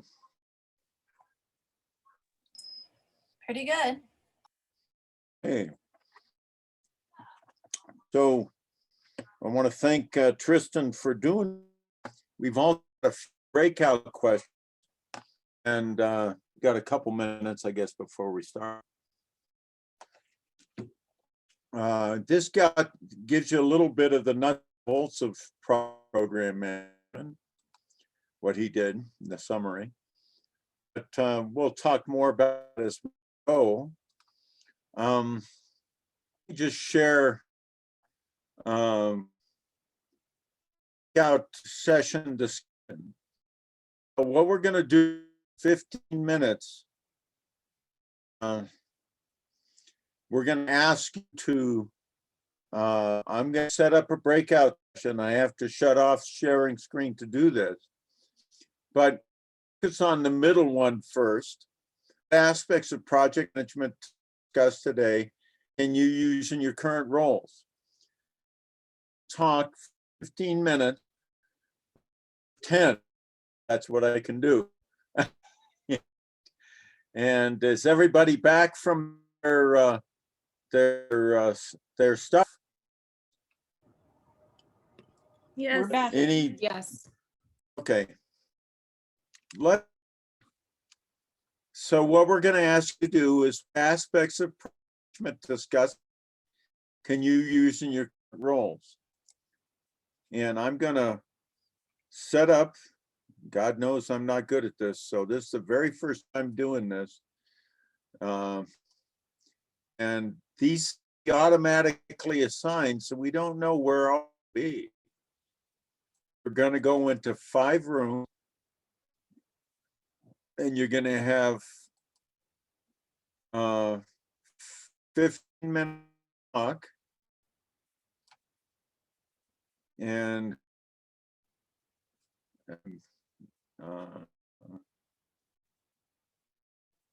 okay, and broadcast to all.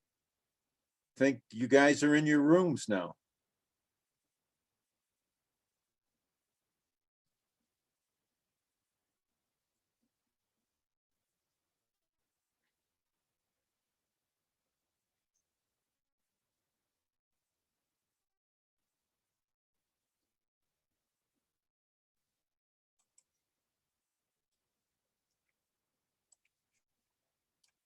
One, three, four, five.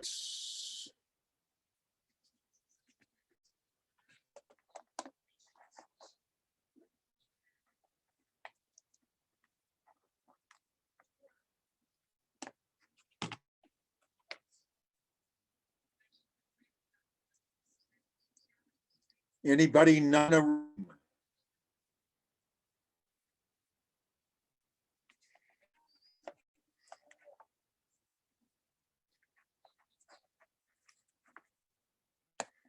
Everybody in a room?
Shandine, are you there?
How'd you like the breakout thing? Good, bad? We're gonna do a poll, but it worked out fairly good. We're gonna do another 15 minutes now with everybody, and hopefully, I heard a couple interesting questions, and Tristan back in the group, here he is. One of the interesting discussion points, and I'll leave it to the person that said it, I don't really remember. They were talking about project managers and project controllers and program managers as a process rather than a position. If the person can talk about that, who was talking about that, we have both Joel Maytek and Tristan here. That'd be a great question for them. So why don't you go? I don't remember what you guys were saying, but I thought it was interesting.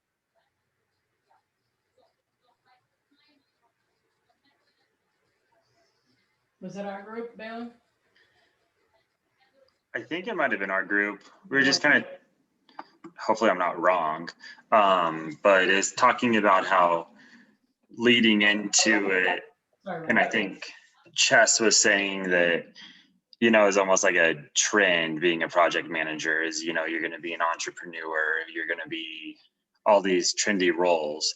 But it kind of came out to be that, you know, we're realizing that it's almost more of like a characteristic or a role in a job, especially as you have different organizations that don't have project managers or program managers, and the CEO is stuck in that role. Or even if you're the departmental lead and you're project managing everything that comes up, you're performing these roles and have to exhibit these characteristics versus being a set job description all the time. Kristen, do you want me to, I will say one thing before this goes forward, but I'd like to have Joel and Tristan talk about this. It's actually the fastest growing educated field for somebody to get hired in undergraduate and graduate school right now. So it's a position, but Tristan and I really like processes and programs, and certainly everybody has to do a little of it. So I'll shut up. That's the only thing I wanted to say. So I think what I would say is the process, the techniques, the kind of tools that you use to do all this stuff are only an enabling function. And where the art comes in is in the individual's expertise and ability to interpret that information and use that information or leadership skills to move the project forward. And so while it, as Steve's absolutely right in that it's the fastest growing field, we've seen a huge upward trajectory in it. I wouldn't also consider it a trend or a flicker, if you will. It's been going on for a long time, especially in the big government contracting realm, especially with the defense contractors.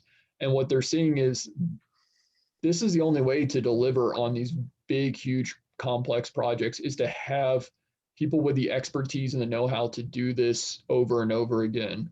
So, I mean, when I see the demand at Sandia, but I see the demand across the industry, I don't see this waning. I see it continuing to go up because more and more of the for-profit sector is going to see that if they can get to market faster and they can get to market cheaper, they're going to get value out of project management. So just can I throw something in there real quick? Yep.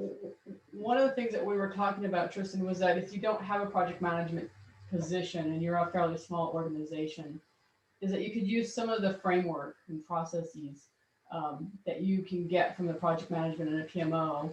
And if you can set up some of that, even like a risk register, or you can just set up some of the tools that I think you'd be far better off if you could even set up a small framework within a small organization. If you're not able to actually get a project manager role in place. I think that's kind of what we were kind of alluding to at that point. Oh yeah, I mean, it's not that you have to go out and hire somebody exclusively into a project manager role. You have to consider the size of your organization and also scale the level of project management that you need based on the size of projects you do in your organization. So I did some volunteering with the Hispano Chamber of Commerce to see how they could implement project management, and they're not going to, create a bunch of project manager roles. What they want is for their entire team to understand the concepts and be able to implement it so they can deliver and provide more value to the community. So that was one group. How about, hey, Joel, go ahead. So I agree with what Steve and Tristan said, and just want to add, I mean, it's going to be different in every organization, but project management, program management is definitely growing. Not only that, but what is required of a project manager is changing. So PMI, which is the largest project management organization, realized by talking to a lot of companies that it's not just the technical project management skills that you need to know. You need to have the soft skills. You need to have the communication and the leadership and those kinds of things. So they're changing, for example, what their certifications require to include those kinds of things. And it's going to continue to grow. There's going to continue to be a need, and it's not going away. So let's take a question or discussion from another group. Which group was that, by the way? Was that, okay, just another group, Ryan's group. I don't know which group number, but let's, how about another group? How about the group that Joel was in? Why don't, what was a concept that you wanted to chit chat about?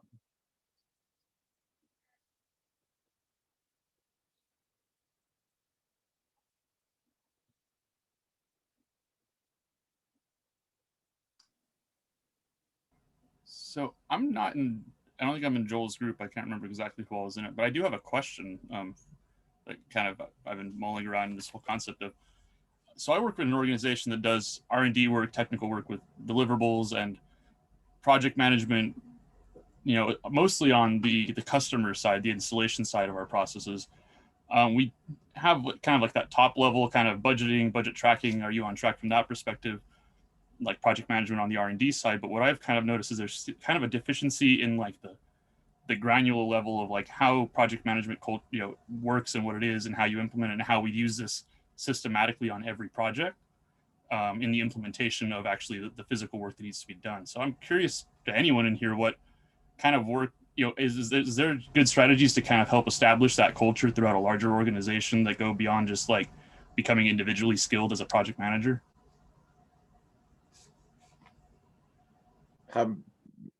Anna, Joel, Tristan, Beth, anybody? This is Joel. I think you need some support from the top to put that in place. I mean, certainly anybody can raise that up in the organization and let people know about the issues, but it's going to take some amount of money and some amount of executive support to get everything you want in place.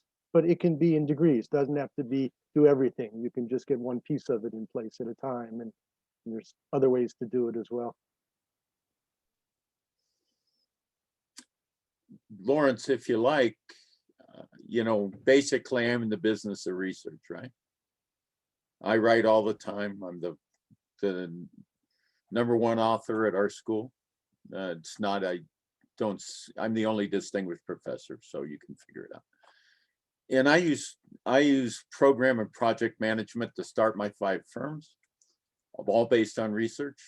And I am constantly writing at least 3 articles, and I all do projects and programs around them. I understand the risks, and I've done some successful things doing that. You have to understand your inputs. Are they ambiguous? I'm not a writer that says I do this, step, and do it. I have to think about it, so I use more of an agile issue, which I plan some of the work it, replan it, redo it. I have 3, since I have been writing, I have 3 desks in my office, 1 for one paper, 1 for another paper, 1 for another paper. And when I get tired, I go from one to another. But, and I have to go out and do research, right, to do these things. And I think Sandia had this exact question, Los Alamos even more so. And maybe I'll get one of the Los Alamos folks, but Tristan, why don't you talk about that? Because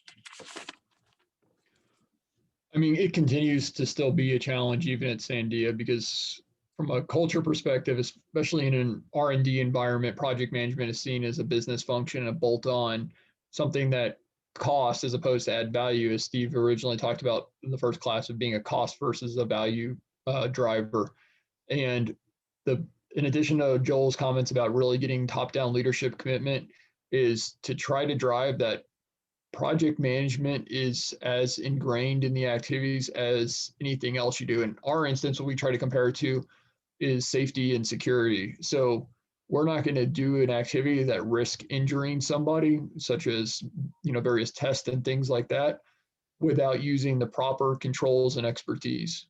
And we're going to treat projects the same way. Our customers will sometimes try to even negotiate out project management because they think it's expensive. And that's not an option either, because we won't be able to then meet the requirements. So to us, it becomes non-negotiable from a culture perspective. Somebody else from another group. How about Jasmine? You got some stuff from your group? I think we had a really great conversation. We all kind of agreed that project management really infiltrates our everyday lives. We also discussed ways. So one of the questions was, what exactly would you say if your program or if your project was going smoothly? And we all had kind of the same sort of ways to respond. I know I personally felt that it would be nice to approach it from a way of like positive reinforcement, like, hey, that's great. Sorry, I lost my train of thought. But basically to approach it from a way that you ask them a question, then they realize that there are some things that they missed, you know, just so it's not like, this is going too well. What did you do wrong? So basically give them a way to answer a question and basically fill in the blanks that they might have missed, instead of you assuming that things didn't go so well. Or that there are things that didn't go well. That's a really good point. And I should probably say, you know, when I put the presentation together, it was somewhat a bit extreme or a bit dramatic for that reason.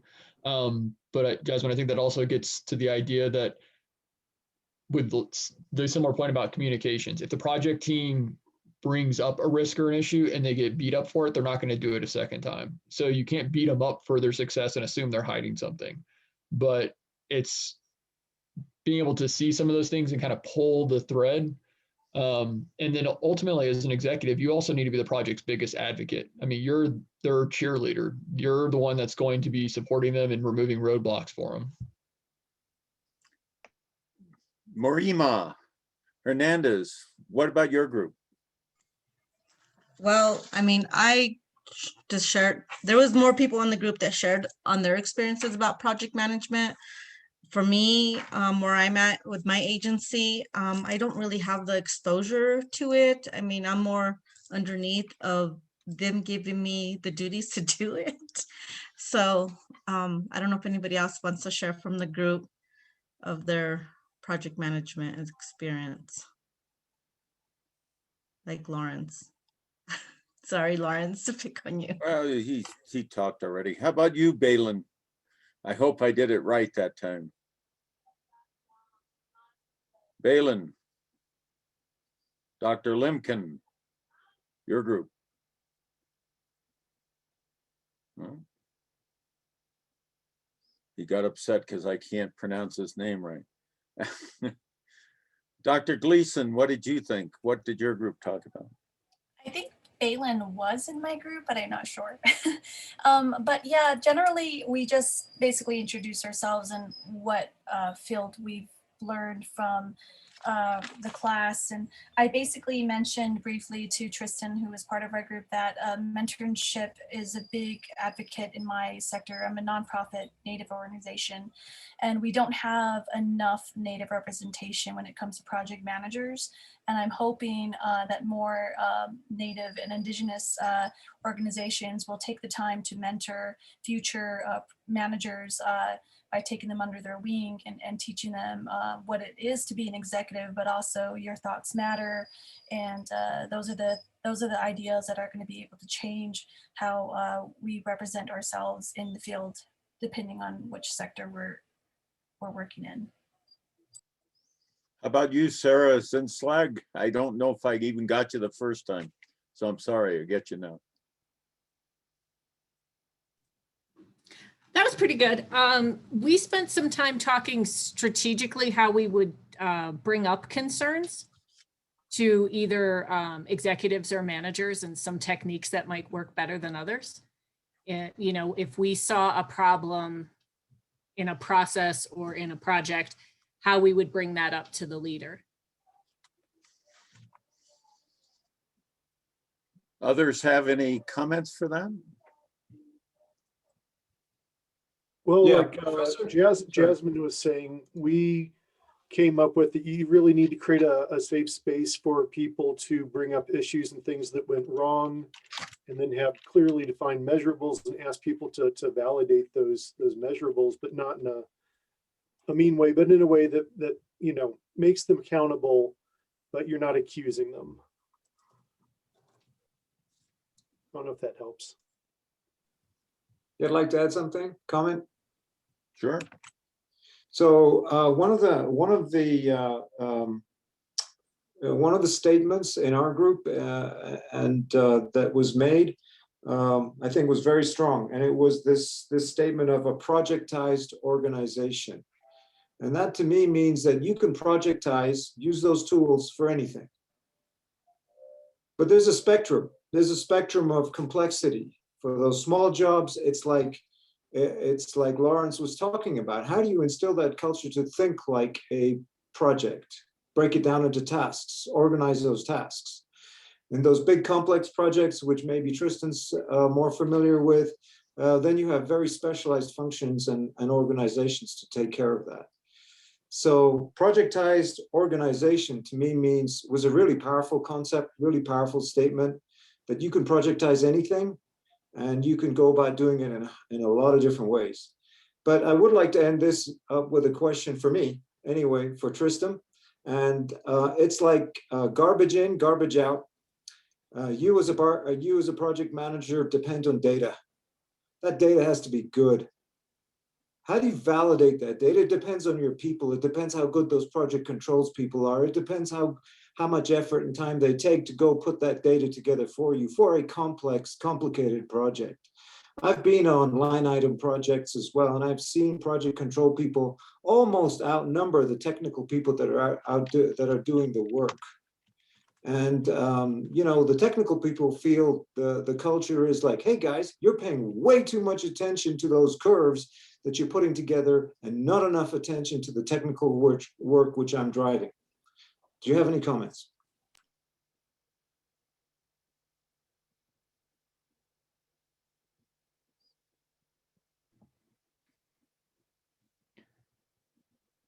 I guess I'm not entirely understanding the question.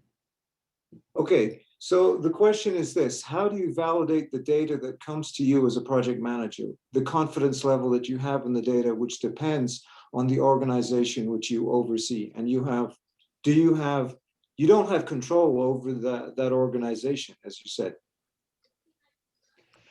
I mean, so from a analytical perspective, there's a variety of test metrics that we can run against the data to ensure that the project controls aspects, the development of the schedule, the cost, meet certain business best practices. So for example, you can run tests against your schedule, but ensure there's no open ends, that you don't have hard constraints that are limiting your logic, those kind of things. But that doesn't completely address the garbage in, garbage out. Ultimately, it comes down to having the right level of experience of folks on the right projects. So for, like with your example of a line item construction, so these are large projects that are essentially a line item in the congressional budget for building a facility. We have ones that range from 100 million to $1 billion. And I'm not going to put a project controller on one of those projects that haven't managed and worked on several other large complex projects. It's about career development. You have to build these people up with a variety of experiences on smaller projects to medium projects to larger projects, because it's their skills, expertise, and knowing when to look at a data or knowing how to look at a schedule and say, that doesn't look right, and then be able to drill down and answer it. a project manager and or the technical staff that's on a project are not going to be able to do that, not only because they may not be familiar with what they're looking at, but just they're occupied by all these other things they need to be doing, the technical scope. So I think where it really comes in is from a leader's perspective is to hire and put the right people on those projects and give them the experience they need to be successful. Because that's where it mixes between an art and a science. You can't have just project tools doing all the work and spitting out information, because it will be garbage out. Thank you. Yep. So this is Steve here. If you could email Devin, if you like the idea of, Devin, why don't you tell him your email? I'll put it in the chat. All right. Just say, did you like the breakouts and we'll continue them, or do you feel better about other issues? All right. So continue with, yes or no, continue with breakouts or not. Okay. So we don't have time for the second question. I thought we might, if you'd like, just briefly chat. I don't want to go past 5:45 about Nestle's case, B and C. Would you guys agree with that? That good idea? All right. So am I sharing? I think I'm sharing and caring right now. And let me get my thing up.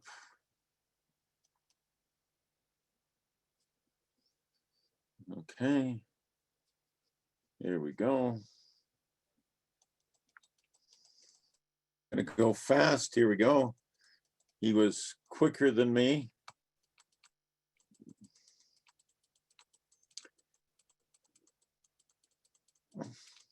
I know there's a way to do a poll, but I've tried it 4 times today and none What none is of them. it doing? It's just not letting you enter the answers. It's not even letting me enter the questions now. Okay. Well, That's- they can email me and we'll play with it for next time. Yeah. So for Nestle B and C, really the best idea would be the last one here. For 15 or 20 minutes, let's take us home. So the first question obviously goes to the second. Tristan, why don't you go ahead?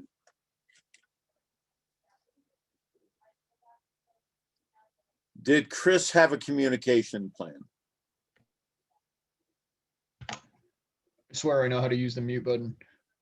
So it seemed like there was a lot of challenges in B and C related to communications. So I think this is somewhat of an obvious question. Did Chris have a communications plan? I guess maybe the better question is the second one. What should have been included in there to better understand what communications needed to happen with whom and how, so that way the project would have been more successful?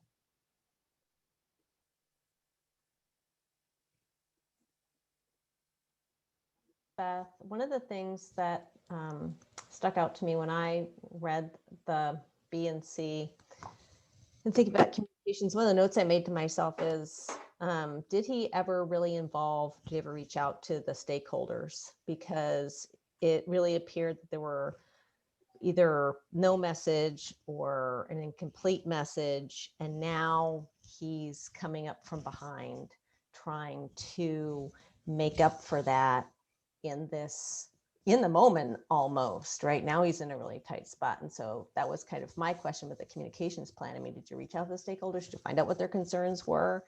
Because it seems like some information was disseminated, but I think there's that other piece. What do they need to know, right? How much information do they have?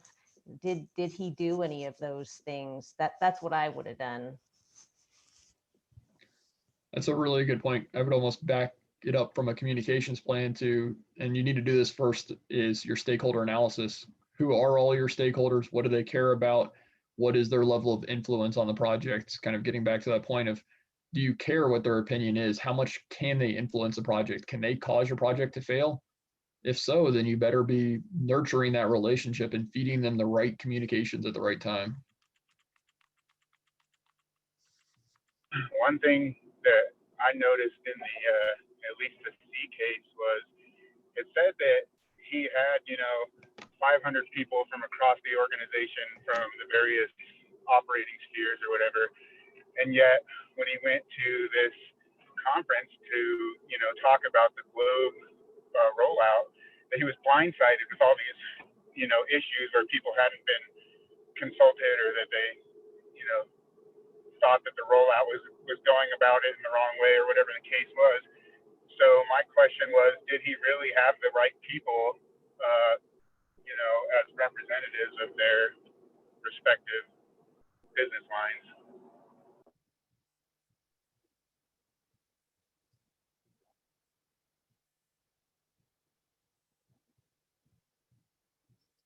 Yeah, that's a good point. I think, that gets back to before you should even worked on putting together or executing the plan is that stakeholder analysis. Because maybe doing some pilots with some of these stakeholders, letting them feel more involved in the process and testing it out and seeing the value, you could have turned some of those folks into, instead of your critics, your biggest advocates. Because, when you're trying to sell something from a corporate perspective, one of the best ways we found is to be able to see a line, a direct project to direct customer say, hey, I'm telling you this thing is great. Not just, the proverbial floating heads in the sky saying it's the best thing since sliced bread. I also Other feel people- like, oh, go ahead. thank you, Elise. Oh, I was just gonna say, I also feel like he kind of panicked at the last minute for, I think it was called Globe Day, and kind of changed from his original plan. I feel like if he would have stuck to his original plan, which was demonstrating how Globe was going to solve some of the problems that the company was facing, and also it was going to include, I think, testimonials. I feel like some of those presentations would have eased, or could have eased, some of the concerns that folks had and helped them to become more informed and kind of understand why they were making this transition. And by eliminating that, it kind of did become this big complaining session. I think what he probably should have done was stuck to the original plan, but maybe built in time for discussion and Q&A.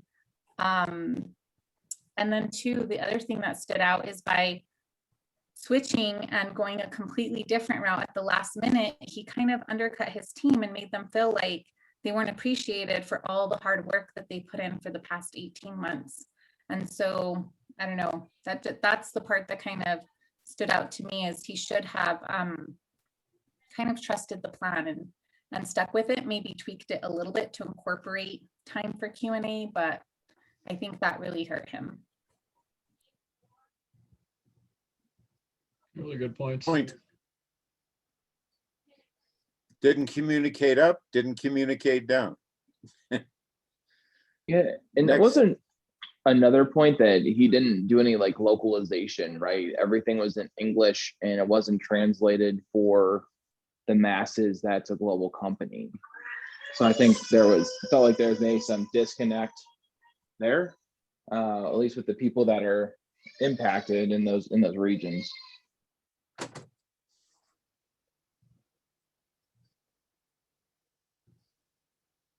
Others?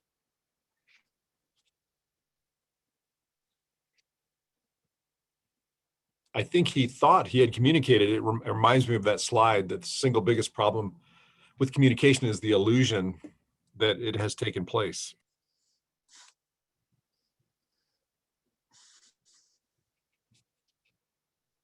Absolutely. I agree. Especially Well, on a found project Oh, go ahead. What I was going to say is what I found interesting is cost seems to not have been communicated very well, or at least the cost end, but not the benefit. So everybody, and let's see, the C seems like there was a lot of frustration about why am I paying out this much money up front, which is substantial for our business group. You know, when is this going to pay off? Why are we forced to do this? Our model isn't broken. So that seems to be a real issue with communication specifically. Yeah, it seemed they led with what they were going to do to those business groups and not what they were going to get out of it.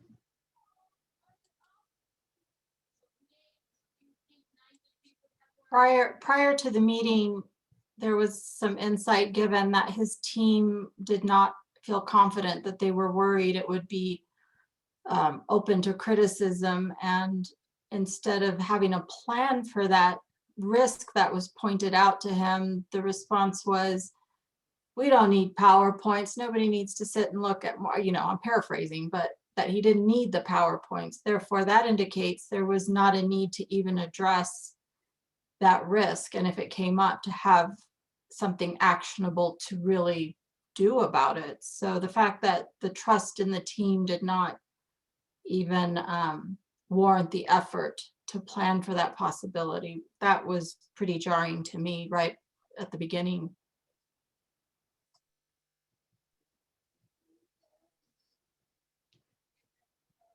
If I had a project this size, one of the core roles on the team would have been somebody to exclusively focus on stakeholder and communications management.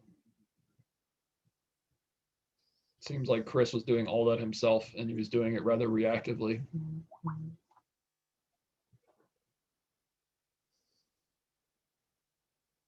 Trish, you put in a pretty good comment. Well, I was just thinking, there are so many stakeholders. You know, you're not going to make everyone happy. And yeah, I mean, it's a tough situation. I think ideally you want to have communicated everything to everyone and have everyone on board before you start this process. But there's just so much diversity with respect to businesses, sizes of businesses, and profitability of the various markets, and their ability to fund something like this. So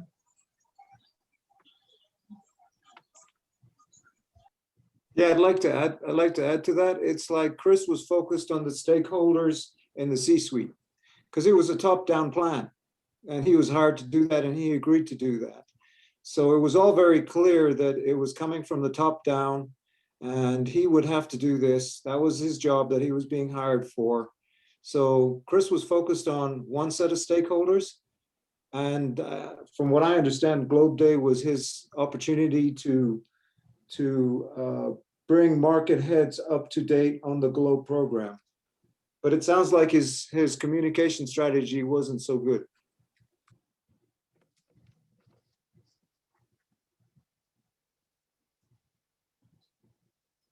Well, sounds like they should have been brought on board sooner. Sooner is always better than later. If you ask yourself a question, should that person be involved? The answer is almost always yes. And, you know, be more inclusive than less. And it's a traditional, everybody does this, you know, but we see it a lot more here, where people get myopically focused on something. They think the culture is universally accepted. And so I've been pretty much around the world with my little companies and selling things. And I wore a green baseball cap in Thailand. Well, at that time and in that region that I was at, that meant I was trying to do, let's just say, something quite different than what I thought I was doing. But I didn't understand the culture. And I didn't, you know, I usually made a habit of reading at least a book about every country I went to, but I didn't do it in that case, right? And most people don't. And I think you saw some cultural issues, upward, downward issues. You You know, Nestle does not have a great reputation in Africa issue, and things like that.